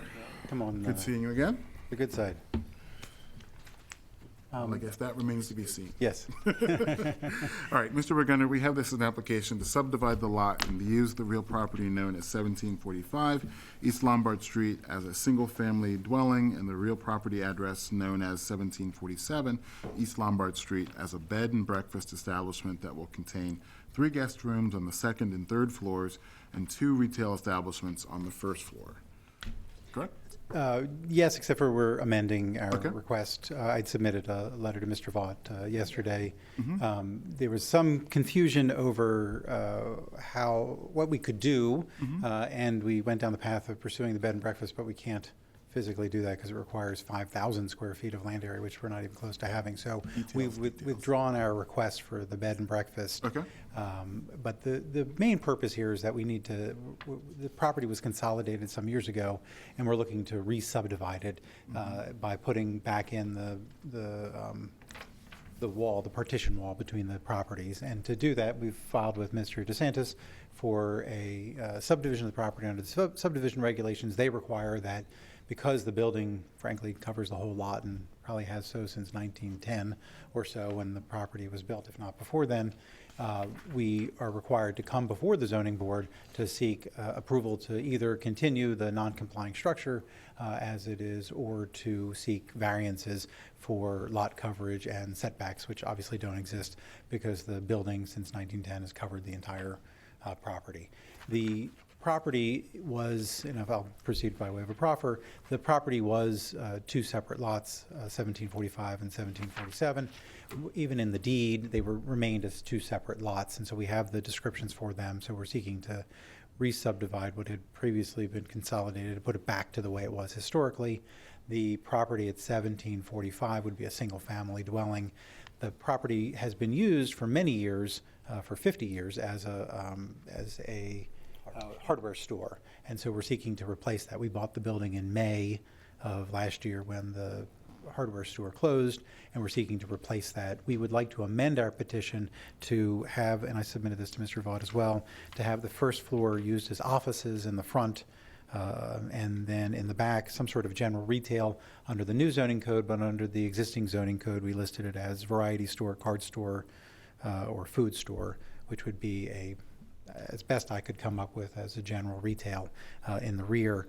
We are unfortunately going to have to go before the City Council for a bill to convert the upstairs for residential use. That's the only way that we can do it as more than one dwelling because it's a conditional use ordinance conversion. So that would be a separate process. But for now, our main goal is to permit the subdivision of the property for which we would seek your approval, and then to continue the non-conforming use on the 1st floor as indicated with the offices and the variety store type of use. Okay. Thank you for that clarification. If all those intending to give testimony can raise their right hands and be sworn, please. Do you swear or affirm the testimony that you're about to give in this hearing will be the truth, the whole truth, and nothing but the truth? Yes. Do we have staff reports? Mr. Chair, so I think I'm on my feet a little bit. I'm subbing in and gotta have a menu request. So in summary, Planning Department did not have any objection to the variances pertaining to lot coverage, setbacks, et cetera, since it's a existing structure there. So I'll just jump to the recommendation. As Mr. Burgunder said, the request for a bed and breakfast isn't possible since it requires 5,000 square feet minimum. So Planning Department objected to that request, but since that request is being removed, The other aspect of planning's recommendation is that approval of any other variances relating to the properties to be known as 1745 East Lombard Street and 1747 East Lombard Street be subject to the condition that the Planning Commission approve subdivision of the entire property. And as Mr. Burgunder commented, subdivision application has been submitted. It's being reviewed. Unfortunately, I wouldn't be able to speak to providing any sort of commentary having to do with the other proposed uses as a replacement for the hardware store and their parking impact or et cetera, since we haven't had a chance to analyze that, Martin or myself. But if you have any other questions, I'd be happy to answer them to the best of my ability. Thank you. And Mr. Burgunder, is your client amenable to the condition offered by the planning department? Yes, with regard to approval of the subdivision, absolutely. And we're hopeful not to have to come back. This is a Class 2 non-conforming use, which I think has an 18-month vacancy period. So we're not quite at a year, so we're hoping not to have to come back to the zoning board. So if we could have approval of a continuation of the non-conforming use as we specified, and under the Section 7, is it, of the non-conforming use modifications, we would ask that it be approved for the uses, the other listed permitted uses in a B1 zone is what we're asking for. We've had some delay in getting this done because, I'm sorry, I should say, Mr. Oliva is with me. He's with Second Century Homes. He's the owner of the property, lives across the street from the property as well. Bought it with the intention of renovating and rehabilitating it, bringing it back into productive use. And also with me is Adam Carballo, who you know is an architect, and he's our architect on the project. The idea is to subdivide the property, get them back into productive use. We've had a little bit of a delay. Mr. Oliva was before this board sometime back in September, and so we have now gone through the whole process. We're a little bit delayed in getting tenants in there, but we'd like to be able to start that process so that we can put it back into productive use as quickly as possible. And we thought this would be the most expedient way to accomplish all of our things with one action, as opposed to having to come back and seek approval for any other continuation of the non-conforming use. Okay. And the drawings that we have are for the former plan, so you anticipate having updated Yeah, we drawings? submitted those to Mr. Vaught yesterday. All right. So there should be part of And the it's record. a little unusual, though we certainly have done it before, to have a prospective request for authorization of retail use without identification of what that use is.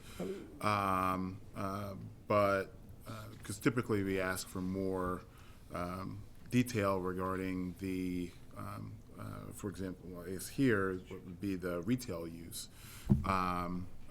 But the way we've dealt with that in the past is restricting it to any retail use authorized in the B1 district. And would that be acceptable to your client? Yes. All right. The only exception would be if a use came along that would trigger additional parking. Yes, we understand. That would not be able to go forward without coming back to the board. Yeah. We understand. All right. And I would also say that we did receive a letter of support from the Washington Hill Community Association for the subdivision portion of the case. Okay. So we'd like to ask that Sure. be entered into the record. There we go. All right. Okay, there we go. And then I was wondering if Mr. Vaught, were you able to find the plans? I have one copy of them, the modification. They're probably on my desk.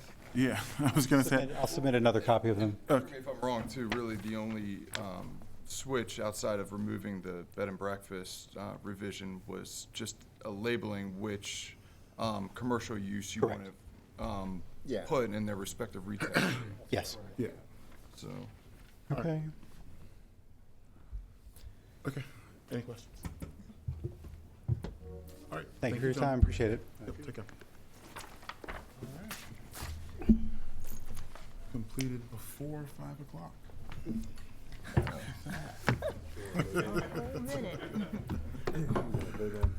Sure, sure. All right. Yeah, were there any that we wanted to talk about? Me either.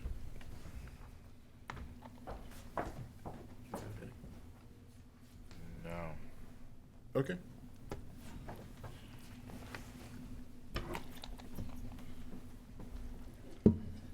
Okay.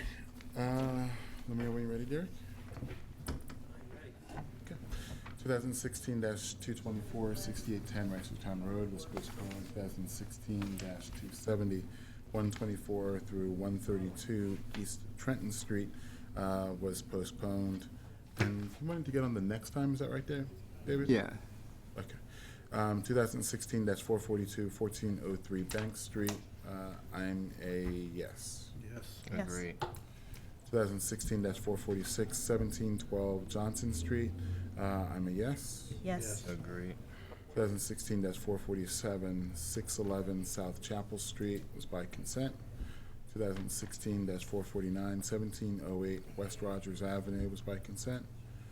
2016-452, 1715 Thames Street was by consent with planning department conditions. 2016-453, 506 South Clinton Street was by consent. 2016-454, 2117 through 2119 East Fayette Street was postponed. 2016-455, 901 South Caton Avenue was postponed. 2016-457, 3523 Lucille Avenue was by consent. 2017-1236 through 1238 East Belvedere Avenue was by consent with planning department conditions. 2017-2 1640 Clarkson Street was postponed until next 14th. 2017-4, 1745 through 1747 East Lombard Street, I'm a yes.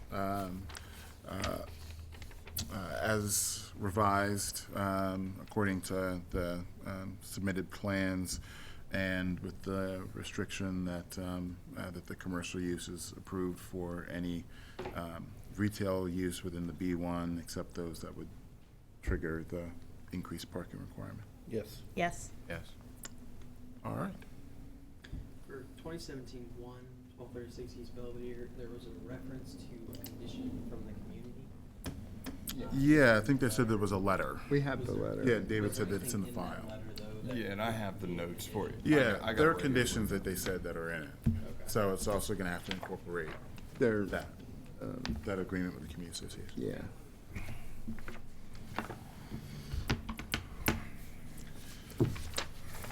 Okay. What do you want to do?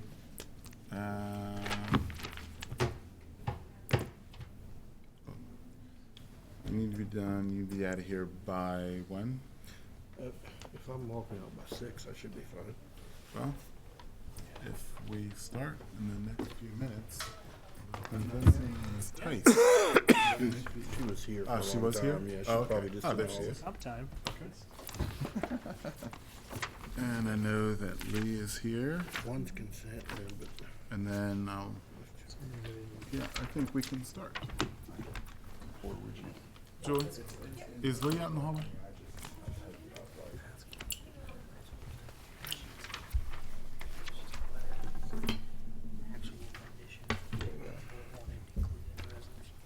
So is it going in this order, Broadway, Collins? Even money on that. was he over and under that impeachment? I saw her walk out, but I didn't, she's not out there right now. Okay. Well, she was here for the first part, so she knows all the ground rules that we're gonna say, and I'm gonna assume that she's coming back, so. All right, So we will, oh, that's right, we're missing our, well, there he is.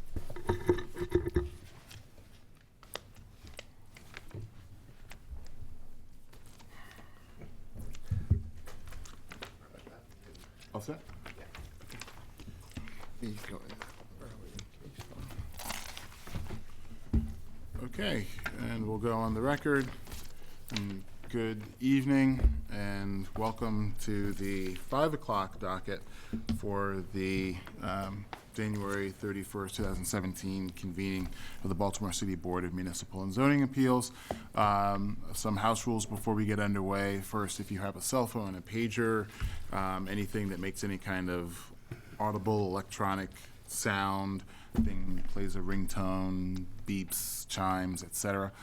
We ask at a minimum that you please turn that to a vibrate-only position, if not off. Additionally, to the extent that you need to have a conversation with someone, we ask that you please take those conversations out the double doors to your rear. The reason for those rules is pretty simple and straightforward. There are a number of microphones which are arrayed around us up here, and those microphones are all very sensitive. They're not only for the purpose of amplification, but also for the purpose of recording these proceedings. And cell phones, pagers, conversations, and the like interrupt not just the general conduct of these proceedings, but also the recording of them as well. Similarly, those of you who are sitting forward of the wall above you, if you turn around and see, there are 1, 2, 3 video cameras which are mounted on the wall back there behind you. There are 1, 2 video cameras mounted on the wall up here behind us. Those video cameras are recording these proceedings and streaming them live on the city's, I guess, the internet site for the cable access network, and recording them for the cable access network as well for later broadcasts, as well as storage on the city's YouTube channel. So conversations, cell phones, pagers, things going off of that ilk also disrupt that process as well. We'll be voting at the end of the day, and so everyone's certainly more than welcome to sit around and enjoy a civics lesson if they so choose. But if you've got other things that you need to get to this evening, that's certainly understandable, and you can call into the zoning board office in the morning and find out how we ruled in your case. If you take out pen and paper, then it can read you off the number for the zoning board office, and I'll read this number off a couple of times. The number for the zoning board office is 410-396-4301. Again, that number is 410-396-4301. You will, however, need to wait until you receive the formal written notice of the outcome of your case, which should be forthcoming in approximately 3 to 4 weeks before you can get your permits. We please ask that you not build in the city of Baltimore without first obtaining all of your proper permits. If you haven't already done so, if you're here in opposition to any case today, we ask that you please sign in our sign-in sheet. It is being, I guess it's somewhere down there. There it is, being held up by Mr. Baumgartner. The sign-in sheet allows us to know not only generally which cases have opposition, but also allows us to know who needs to receive those aforementioned written notices that you just heard about. Additionally, if your case gets postponed, we need to know how to reach you to let you know when your case is going forward. So please make sure that you've signed in on the sign-in sheet if you are here in opposition to any case today. The procedure for when the cases are called this evening is the same as they always are for our hearings. When we call off a case, the applicant will come forward and stand to our left or your right. The opposition, if any, will stand to our right or your left. Once everyone is up here, we'll get you all sworn in. And then we'll first begin with the applicant, who'll be given the opportunity to explain what is being proposed, present any documents, witnesses, testimony, and the like that they would like to offer in support of any arguments which they would like to make to the board, and respond to any questions the board may have. Once the applicant has concluded their presentation, we'll then turn to the opposition, who'll be given the opportunity to present their side of things, their documents, witnesses, and the like. Once the opposition is concluded, we will then hear again from the applicant. He'll be given the opportunity to respond to any points brought up by the opposition and to offer a closing statement. We won't be going back and forth, unnecessarily delaying things longer into the evening than is necessary. We will be calling the cases in the order in which they appear on our docket after we first dispense with some preliminary issues, which consists of one consent case. And the consent cases are those cases where the zoning board staff has reviewed our files in these cases, and the board has determined that we have sufficient information to approve these cases on a consent basis. Since there's only one, I'll just go ahead and call it. The one and only case on our consent agenda today is 2016-456, 1606 Holland Street, Sean Anderson. Come on down. Evening. Good evening, Mr. Anderson. I guess first we need to get sworn in, so if you can raise your right hand to be sworn, please. Do you swear or affirm the testimony that you're about to give in this hearing will be the truth, the whole truth, and nothing but the truth? Yes. All right, and Mr. Anderson, we have this as an application to install approximately 125 linear feet of 8-foot-high fence in the rear yard. Is that correct? That is correct. All right. And do you have anything for the planning department, Mr. DeSantis? And Matt DeSantis, Department of Planning. This property is located within the Union Square Local Historic District. Planning recommends that any fence or wall authorized by the board be subject to the condition that its installation and maintenance is in accordance with an authorization to proceed issued by the Commission for Historical and Architectural Preservation, CHAP. Okay. That's all. And Mr. Anderson, is that condition by the planning department acceptable to you? Yes, it has been already done. Okay. And is there anything further you would like to add to supplement the record in your case? Everyone has seen the record? Yes. The fence. It's a safety thing for me. Anyone in my neighborhood who has a garage structure, which is above 6 foot, 7 foot, and a lot of 8 foot, in that alleyway, they don't have any damage. They haven't had any vandalism, any trash thrown in their yard, nothing like that. The rest of the neighbors, the few of us who have had gates, the regular 6-foot ordinance, break-ins, which a lot more have been happening, trash being thrown in, things being stolen from the backyard. And I just would like to make it say, it's not to build a fortress. This is going to look aesthetically pleasing. But 8 foot is also for safety.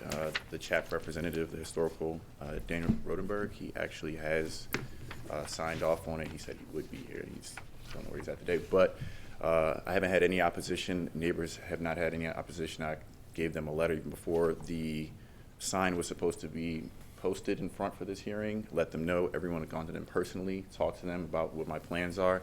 Everyone is for it. I've had no opposition from planning. Talked to Eric from planning. I've talked to a lot of other people trying to get all my ducks in order for this, and no one's had any problems. So if any questions, or feel free to ask. Okay.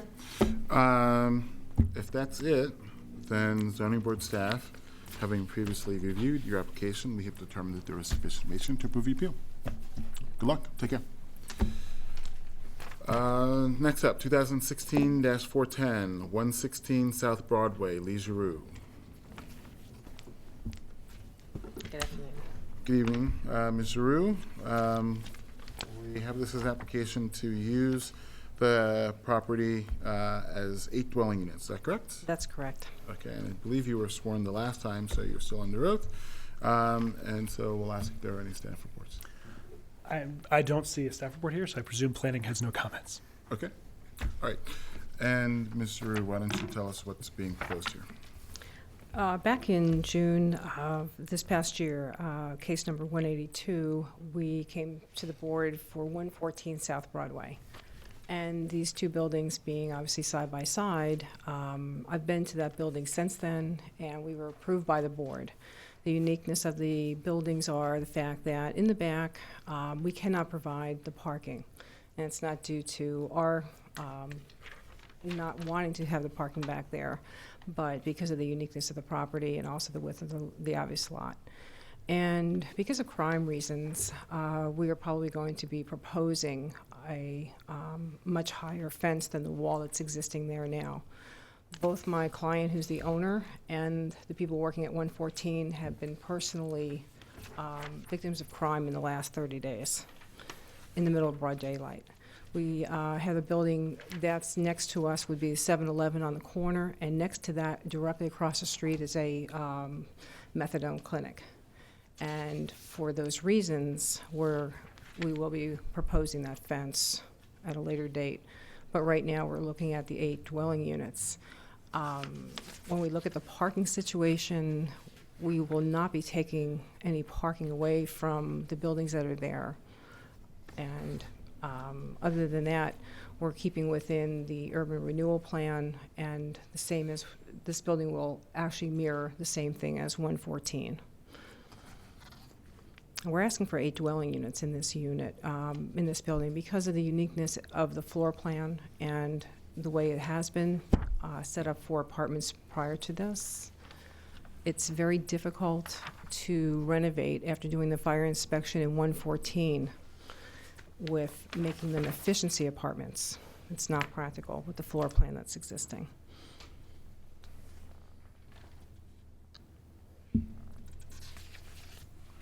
Okay. I guess the one issue that we have is to do 8 dwelling units, you need 8,250 square feet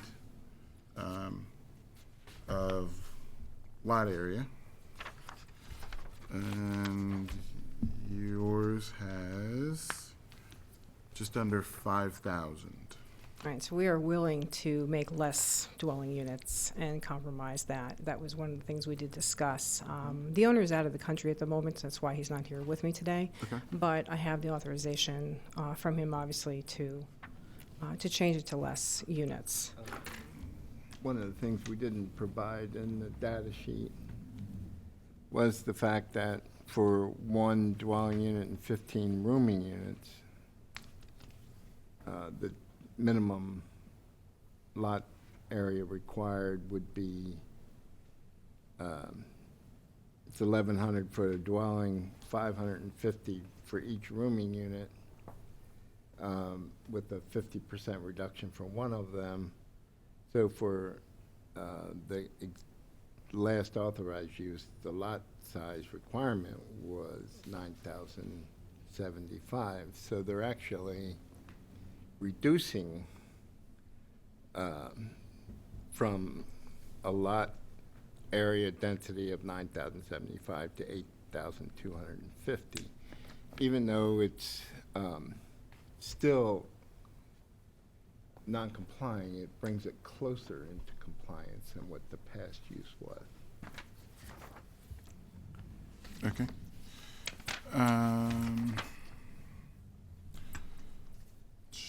Let's see. So for a B2, It'd still be 2, too, under the zoning code.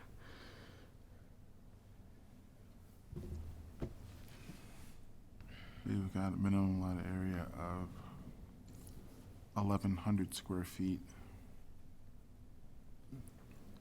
per dwelling unit. 550 per, yeah. So for 8, it would be 1,100 times 7.5. Plus the 0.5 off of the... Yeah, that's where I, 7.5.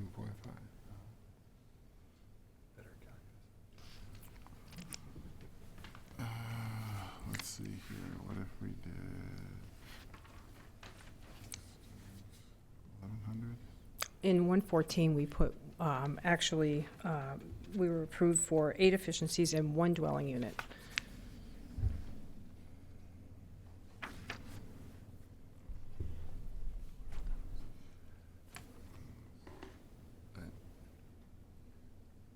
It's possible to do that. The renovations, because of the uniqueness of the inside of this building, is difficult, but we're also willing to do that in this building, just mirror each other the same way because of density issues.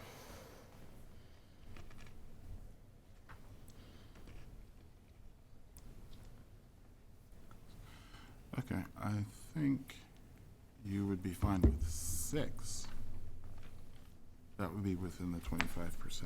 Right. So would you like to reduce it to 6? We'll reduce it to 6 in this building.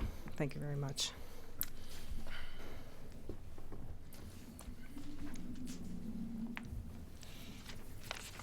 And there will be no negative impact on the neighborhood. If anything, the tenants that will be there will be well screened.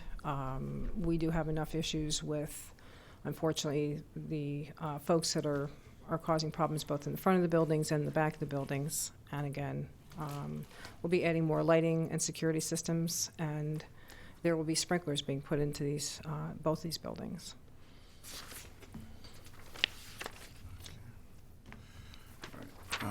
We need to get updated drawings showing the change. Get those for you. Absolutely. Thank you. Any questions? No. All right, Thank you very much.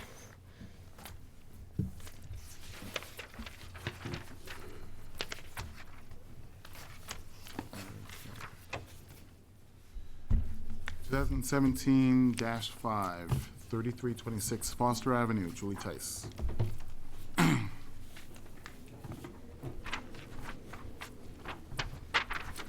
Good evening, Ms. Tice. Good evening.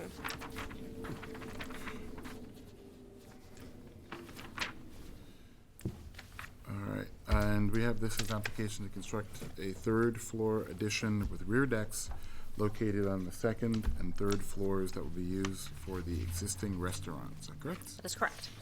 If you would, I guess if all those intending to give testimony would raise their right hands and be sworn, please. Do you swear or affirm the testimony that you're about to give in this hearing will be the truth, the whole truth, and nothing but the truth? I do. All right, do we have staff reports? Our staff reports here. Mr. Chair, yes. Let's see, I'm going to summarize this. The request is to construct a third-floor addition with second and third-floor rooftop decks. Zoning administrator has determined that this is an expansion of a non-conforming use in an R8 zoning district. Floor plans attached to this application show that the front part of the existing second floor of the premises is an existing apartment, a permitted use in this R8 district, while the rear portion of the same second floor is used as a dining room in connection with the tavern use, which also has a dining room directly beneath the second floor dining room. The floor area now permitted to be used as a non-conforming tavern use is not provided, but appears to be all of the first floor, which is approximately 2,436 square feet, and at least 1/3 of the second floor of the premises. Planning staff estimates that this constitutes approximately 3,000 square feet of non-conforming use when totaled.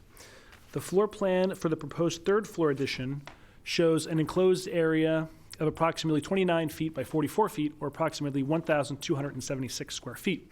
This would constitute an approximately 42% increase in non-conforming use floor area, which would exceed the standard. So the planning recommends disapproval of this application because the amount of increase in floor area of the existing non-conforming use of the property would exceed the board's discretionary authority provided in the zoning code. Okay, Ms. Tice. I'm not sure if you have updated information that I'd sent on by email, but I have printouts for each of you. Okay. That you can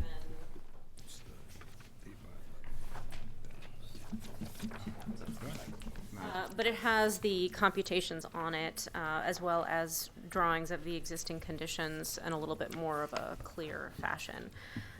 So it is correct that this is an existing two-story with a basement. The apartment, as it exists, so this had been previously two property addresses, 3326 and 3328 Foster, that had been consolidated many years ago.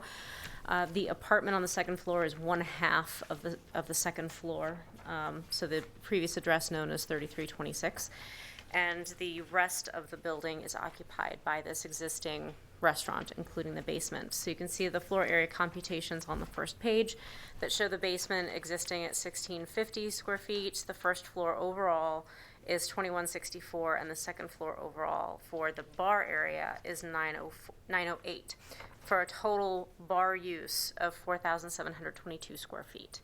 And I've given the computations of the proposed bar area a total of 5,754 square feet, including the new third floor and the reconfiguration of the second floor.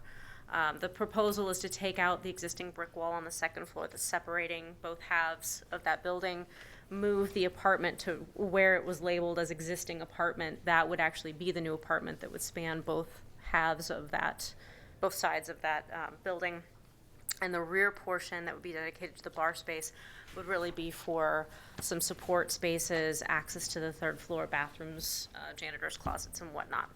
The decks proposed are not intended to be for outdoor table service. They're simply to be means of egress to accommodate access to the third floor. So they would really just be passages from the inside space to the outside space, in addition to the interior stairs, because 2 means of egress is required for anything above the second floor for the zoning, or for the fire code. So that is a summary, in short, of what we're looking at. And I have with me David Tobash as the building owner, and he can answer any other questions about the operations of the restaurant. He's also a neighbor right around the corner, so he's familiar with the neighborhood and obviously the operations of the building and the business. Okay. So you've got 4722 is our existing square footage.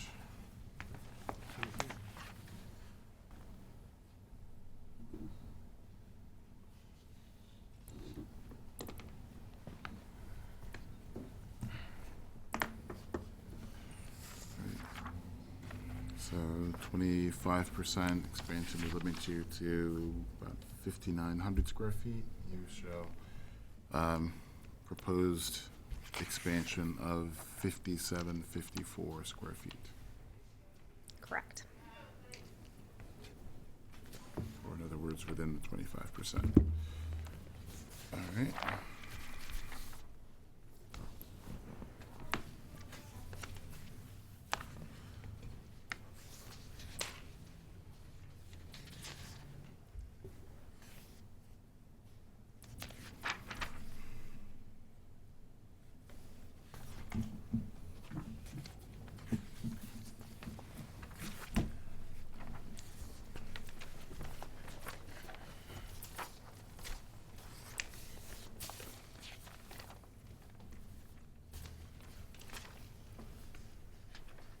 I guess while we have that, do we know what the FAR would be?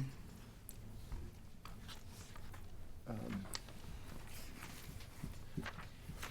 guess just because under 13.714, we have to also find that won't increase the FAR by more than 25%. Okay.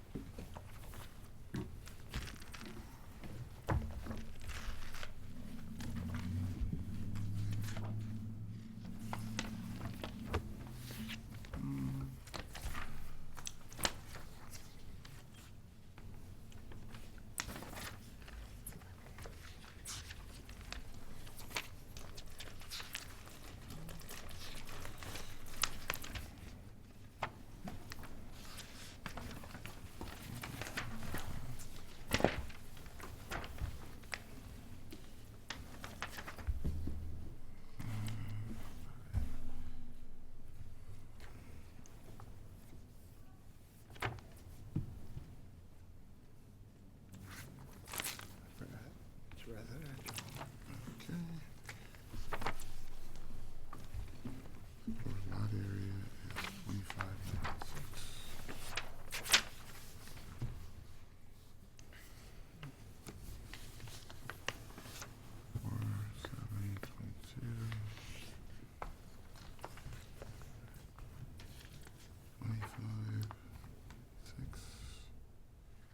Gives us a 1.8.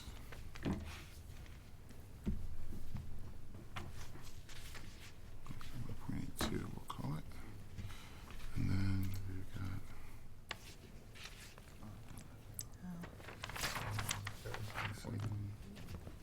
2. 5754. Divide that by 25.6. when it,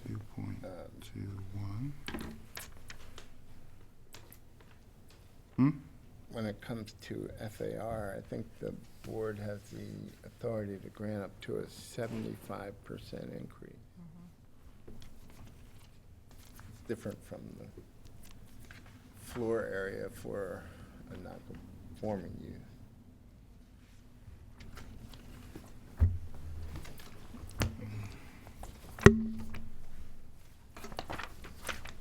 So,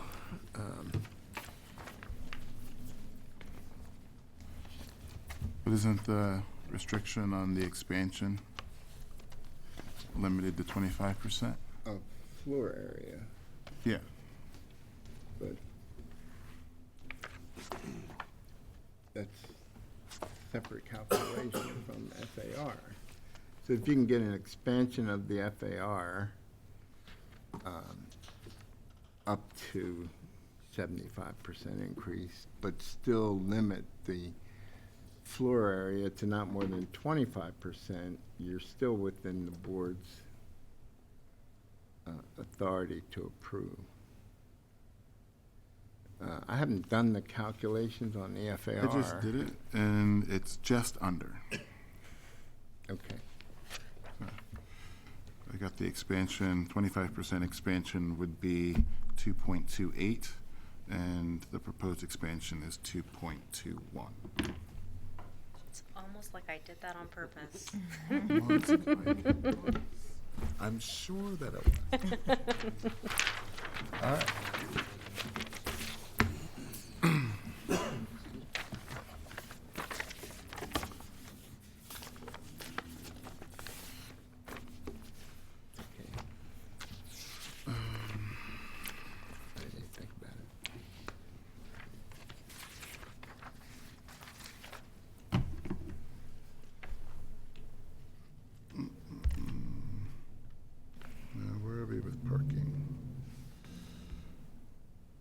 Is there any current parking that's offered?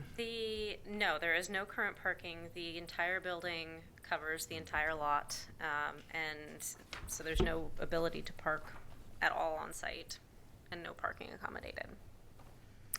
It is a neighborhood bar, and Mr. Tobash here can. Yeah, neighborhood restaurant. I mean, 90% of our people live in 6 blocks. You know, if anyone comes outside, it's mostly family members that park at those people's houses and walk on up to the restaurant. And we are like 65% restaurant, so it's mostly food sales. Okay. Questions? No. Did I make sure I heard testimony that there's no table service on the decks? Correct. There is no outdoor table service. We do presently have outdoor table service.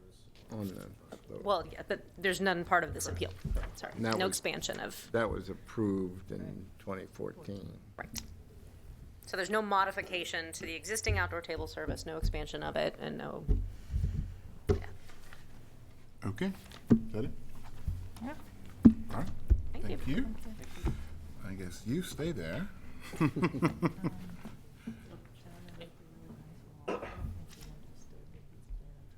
Oh, yeah. Mr. Anderson? Yeah, you already were approved. Oh, I thought I had to sign it or something. That's if you're here in opposition to a case? You're free and clear. Go home. I mean, you're welcome to stay if you'd like, but. Yes. Councilman, did he leave? All right. Yeah, I was gonna say, I thought the councilman was here, and I'm Yes, he gonna said he was assume going he's not to- down there asleep. No, he wandered away, but said he would be back in a few minutes.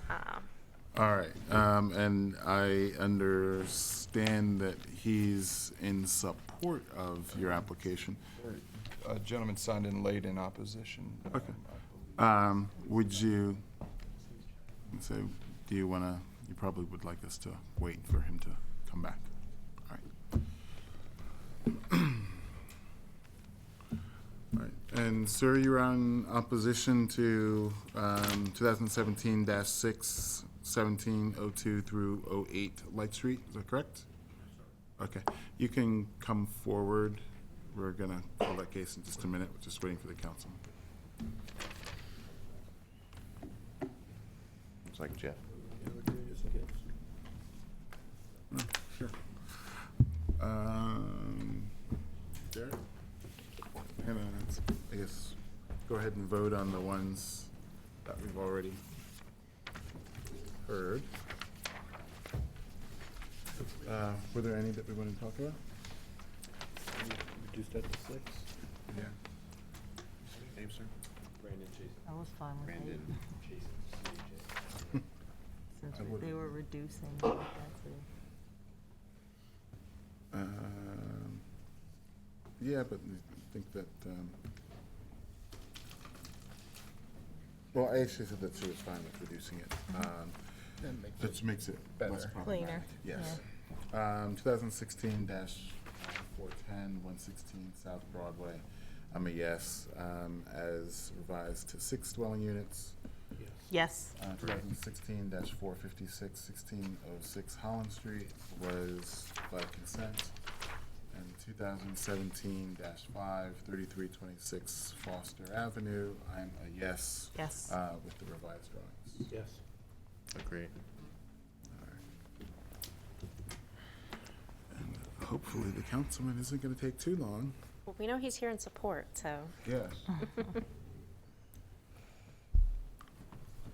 Waiting. Yes. Sure. Meeting. As soon as you leave, he'll come. Now, if he comes in, I'll come back. It's like waiting for your food to arrive. Yes. After a while, so I'm trying to. Be efficient.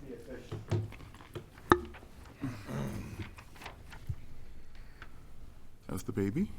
Fantastic. Thanks for asking. How old? 3 months. Wow. I know. Oh, sure. He is sleeping through the night. He has been for several That's weeks. a blessing. Wow. Yeah. Good for you. I don't know how so a friend of mine gave me Bringing Up a Bébé, which is sort of this essay on how the French parent their kids, and apparently the French get their children to sleep through the night very early on. And so my husband and I were talking about it. I said, well, yes. So my husband and I were laughing because I said, well, apparently we didn't know we were French because we've gotten him to sleep. And Alex looks at me, he says, I thought it was just lazy parenting. Just letting him cry it out at night. We're 2 weeks into our third, so we need our nobody's sleeping in our Right. We're actually 2 weeks into our second. Oh, you're right. Congrats. What? January 18th. How about you? 15th. Oh, all the babies. Yeah. Bumper crop of babies. Yeah, I can't believe it's been 3 months already. Well, I'm almost 9 years into 2, so. The youngest one is much younger than that. But she just turned 5. So. Wow. 5's a good age. You've got a slog ahead. I Trust me. know. He wakes up so cheerful. He's just always got this big grin, and I think, God, I hope you stay this cheerful. Please keep this disposition. Let this be your default setting. Look who laughed at.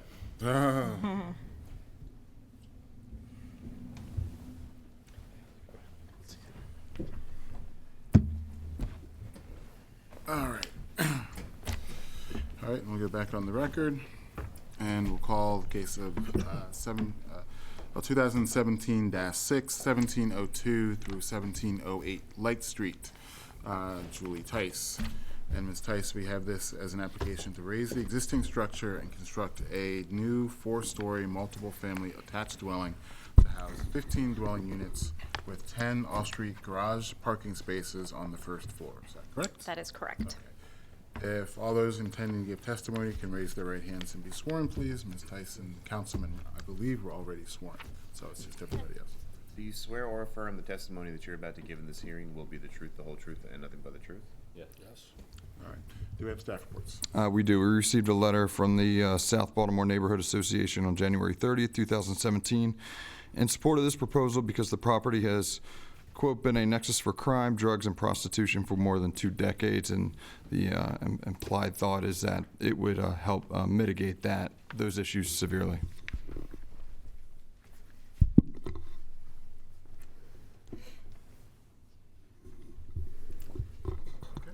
Mr. Sins? Mr. Chair.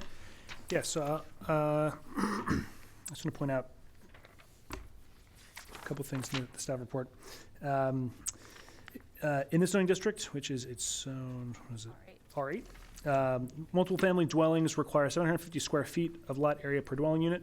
In this case, for 15 units, 10,875 square feet of lot area is required. The lot only encloses 4,533 square feet, and so does not meet this requirement. However, so in this case, the proposed amount of variance would be 58%. The variance requested exceeds this range. However, existing use of this property as a 39-room rooming house represents a 76.5% variance of this standard. The proposed use is thus a substantial reduction in the extent of nonconformity in the use of this property. Jump to the end. Planning recommends that that approval of this application be subject to construction of the proposed multifamily dwelling in accordance with the development plans approved by the Site Plan Review Committee and Department of Planning. That's all.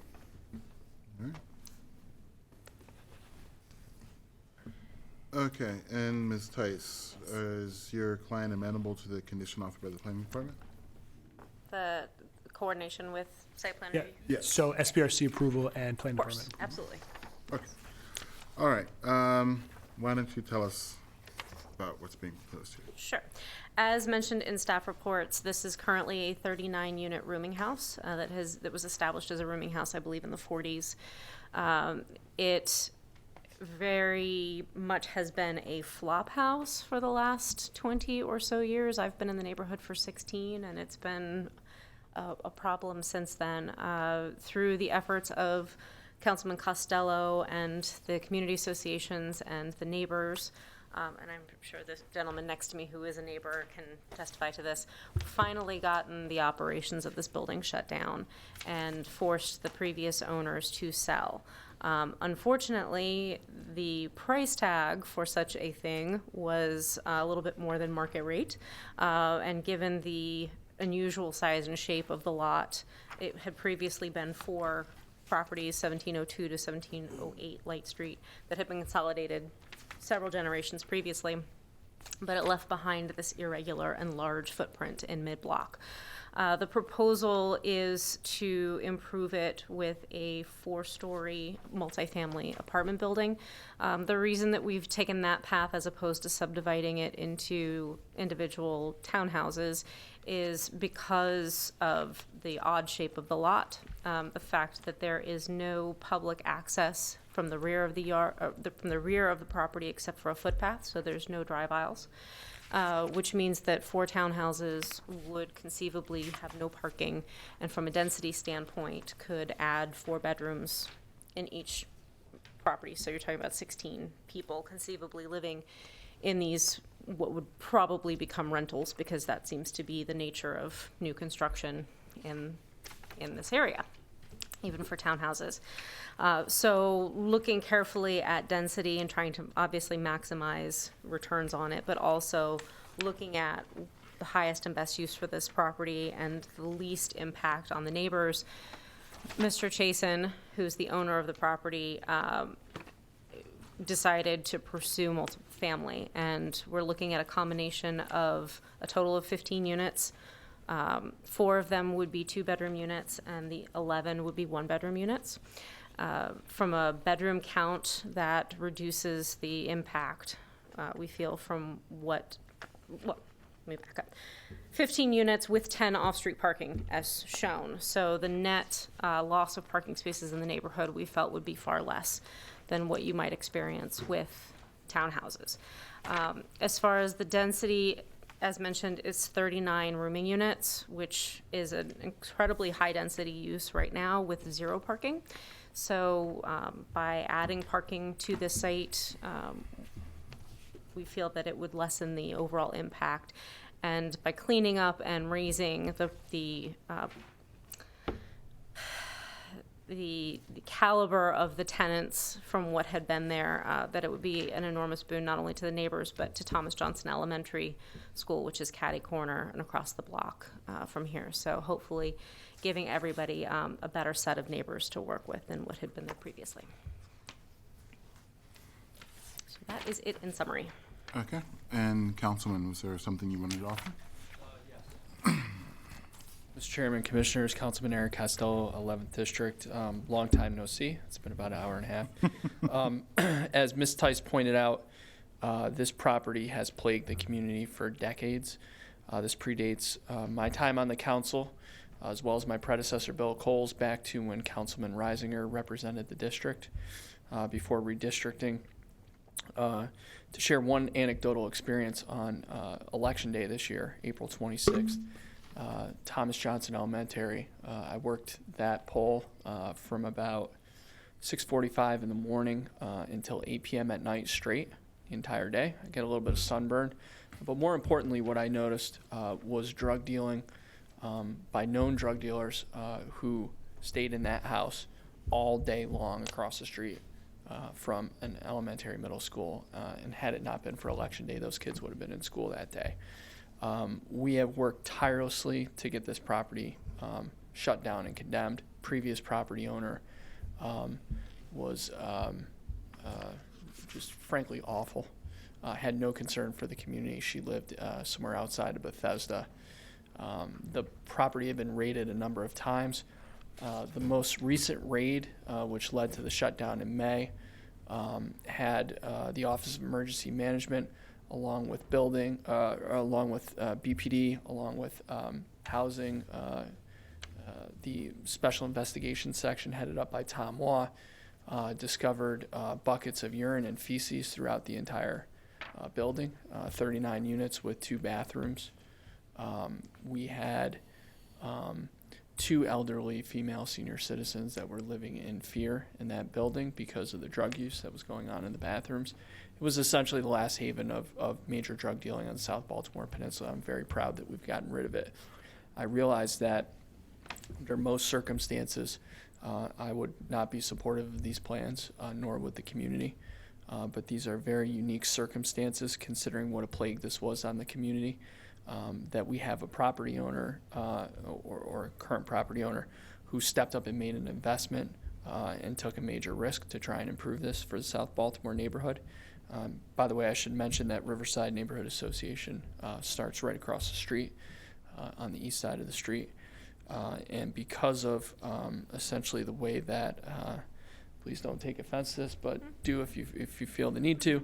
The way that the property owner was gouged by the previous former property owner. I had said to him early on that we need to meet with the community and make sure we have the community support. And if you have the community support, I will be with you 100% of the way. And that's why I'm here today. I can't tell you the positive impact that this is going to have on the community moving forward. And I respectfully request, beg, plead with you to please approve this appeal. Happy to answer any questions, Mr. Chairman or Commissioners.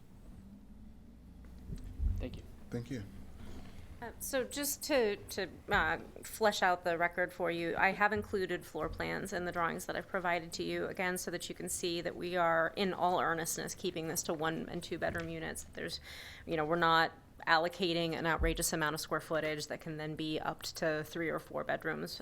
And we understand that a dwelling unit is a dwelling unit regardless of the number of bedrooms included. But again, we want to show that we're putting our best faith effort into trying to keep this from being 4 people living in an apartment together, keeping these relatively controlled sized units so that we're not having too much of an adverse impact on parking overall.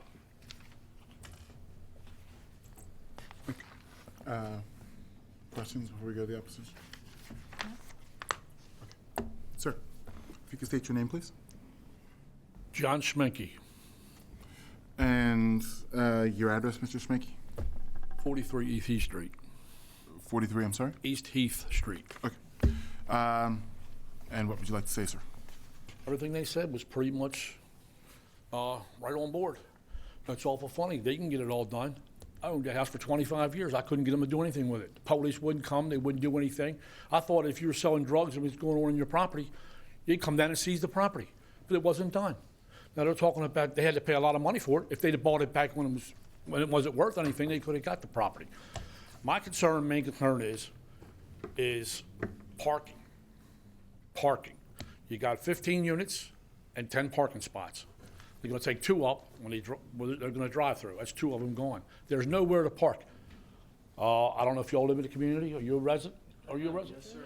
You are, how do you think about parking? There's no parking. No parking.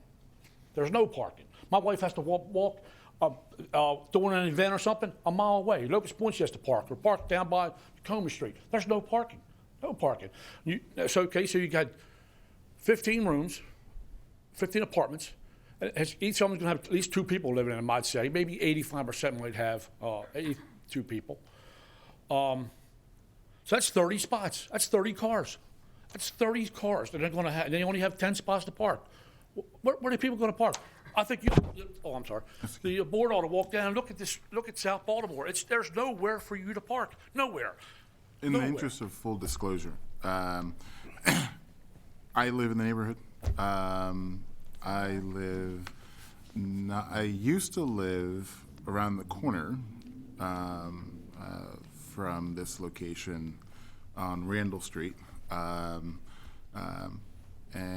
I live more towards the Locust Point end of things, but I'm very familiar with the blight that this location used to be, as well as quite familiar with the issues regarding parking that you're referring to. And I believe Ms. Bonner also lives in the neighborhood as well. You have the school. You have the school. During school days, you have people parking. They got a little parking lot in the back. The teachers park here. They're not supposed to. They park here. The aides park here. Everybody parks here. You get home from work in the morning. If you work in the evening, there's nowhere to park. You can't park. You got to ride around and ride around and ride around. Finally, when someone from the school decides to leave, they pull in. You get a spot. If you pull out, don't even think about pulling out because you're not pulling out. Forget it. You're done. One thing that I think that Ms. Tice, to her credit, pointed out was that if the property here were subdivided and used for, say, a townhouse use, you could have no parking being offered, and therefore all of the streets, not all the streets, all of the cars that would park or that would belong to each of those houses would then have to park on the street. It would make it a lot worse situation. But the one thing that I would say is that we frequently have appeals concerning properties in this neighborhood. And the consistent issue presented in those, as part of those appeals, as well as appeals in other areas around the city, but particularly in this one. But this parking repeatedly comes up, or the scarcity, rather, of parking repeatedly comes up as issues. And they let them keep building houses. Well, they keep letting them build them. They don't just let them keep building. Well, if they put 3 townhouses instead of 4, and have a spot that runs through and they can park in the rear. They have their parking. There's your spot. No, they want 15 apartments. They want all this. I understand they want to, hey, look, I want that building going more than anybody. I want it going. I've dealt with it for, like I said, I couldn't get the city or anybody to do anything with it. They wouldn't do anything with it. I mean, you wouldn't believe some of the things I went through with that house, 1710. It was unbelievable with that Victory House. But nobody would do anything. Nobody would do anything. You couldn't get them to do anything. Reisinger, you couldn't get nothing done. I was under the impression when you get a drug house, they shut it down and take the place and do something with it. No, but now there's no place. Now they waited so long. There's no place to park. There's nowhere to park. And if you let them do what they're supposed to do here, it's not fair. It's not fair to the community. Only thing is fair about the community is the building's gone. The people are out of there now. People are out of there. Thank the Lord they're gone. But if you let them build it with no parking, it's an atrocity. Believe me. You get up in the morning, look yourself in the mirror if you approve this. I see everybody knows everybody and all that. I see you look at yourself in the mirror and think about all the people that aren't going to have nowhere to park. Like I said, it's supposed to be single-family houses in them neighborhoods. Everybody in those neighborhoods have 2 or 3 people that they rent rooms to, and they all got 2 and 3 cars, which really makes it bad. And then you have to have a parking permit to park there. And I'm a property owner, but I can't park in my own spot because I don't have my address don't match that house that I have. So I'm stuck, so I gotta pay for a parking permit for one car when I can't get one for my own. It's just parking is done, and y'all kept letting them build them, let them build them, let them build them, let them build them. It should be, no, this is it. We're done, we're done. Can't build anymore. Put a stop on them. Unless you got, I thought the houses, individual houses and all were supposed to have, every house was supposed to have a garage. They were supposed to be able to park into it, and you can't get a permit for that house as long as you got a garage in the back. I thought that's how it was supposed to be. That's how it was set up, but I don't see nothing being done. Okay. Ms. Tice? All I can say, you know, I live in the neighborhood too, and I know that parking is an issue. And unfortunately, we do have a lot of density going up, as you're familiar with all of the apartments, the much larger apartment complexes going up with, you know, 50 or more units in them. It is a problem, and mass transit in the area is a problem. Unfortunately, that's not going to be fixed on a site that's 4,500 square feet. The answer to the parking problems is a complex one that I'm sure the city council is going to spend a lot of time trying to figure out, and the zoning code that's just been rewritten is trying to address. I'm not unsympathetic to it, which is why we came to this proposal for this particular site, because it is an odd site in the middle of a block with no otherwise access to parking, that multifamily really seemed the best opportunity to provide some parking to a residential use on this site. So. Okay. All right. Thank you both. Great. Well, thank you. All right. And the record. All right. And I guess. I have one other question. Yes, sir. If you pass this today, can I appeal this? Yes. Okay. Thank you very much. You're welcome. All right. Councilman, would you happen to have a card? You live in my district, I do. Commissioner. Where do you live? Right down the street. I mean, so it seems like this whole, this sort of was in mind when I'm in the Brecco building. you sort of can't have it both ways. The All right. condos living in Saratoga. So what are our thoughts? I guess we'd 2017-6 is the only one we deliberated on. Marty? We have.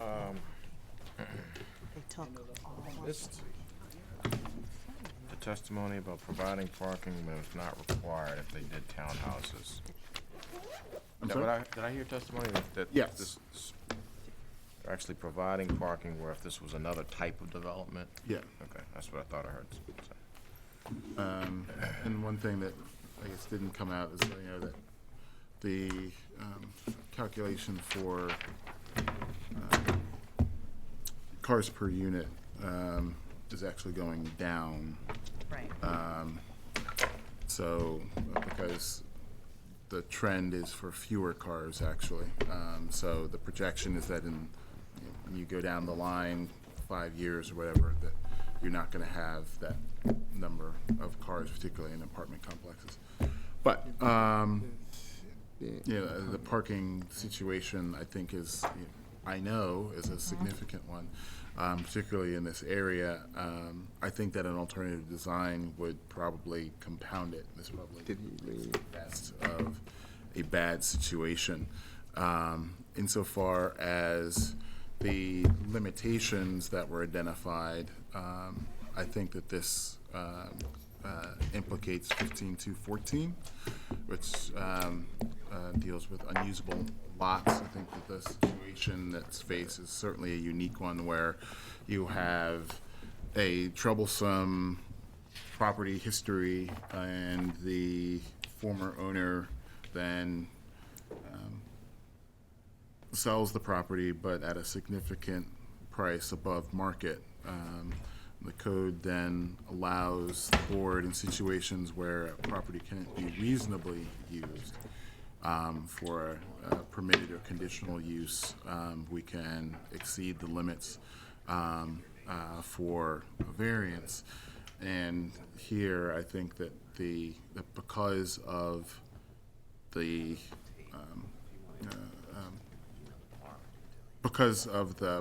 price that had to be paid for the property, it likely cannot be reasonably used for an alternative use And certainly, if it were used as if it were subdivided, that is, four properties were created out of one single property, I think that would be a worse situation for the community. So I would be in support of it. Because in that instance, subdividing and building townhouses, there's no requirement to have parking for any of those houses. Right. Okay. Probably be above market Market value. value. I think the opposition missed his point. What he was trying to say, well, build townhouses and build a driveway to park in the back, but you're not required to do that, so Right. you can't. Make them do that. Yeah.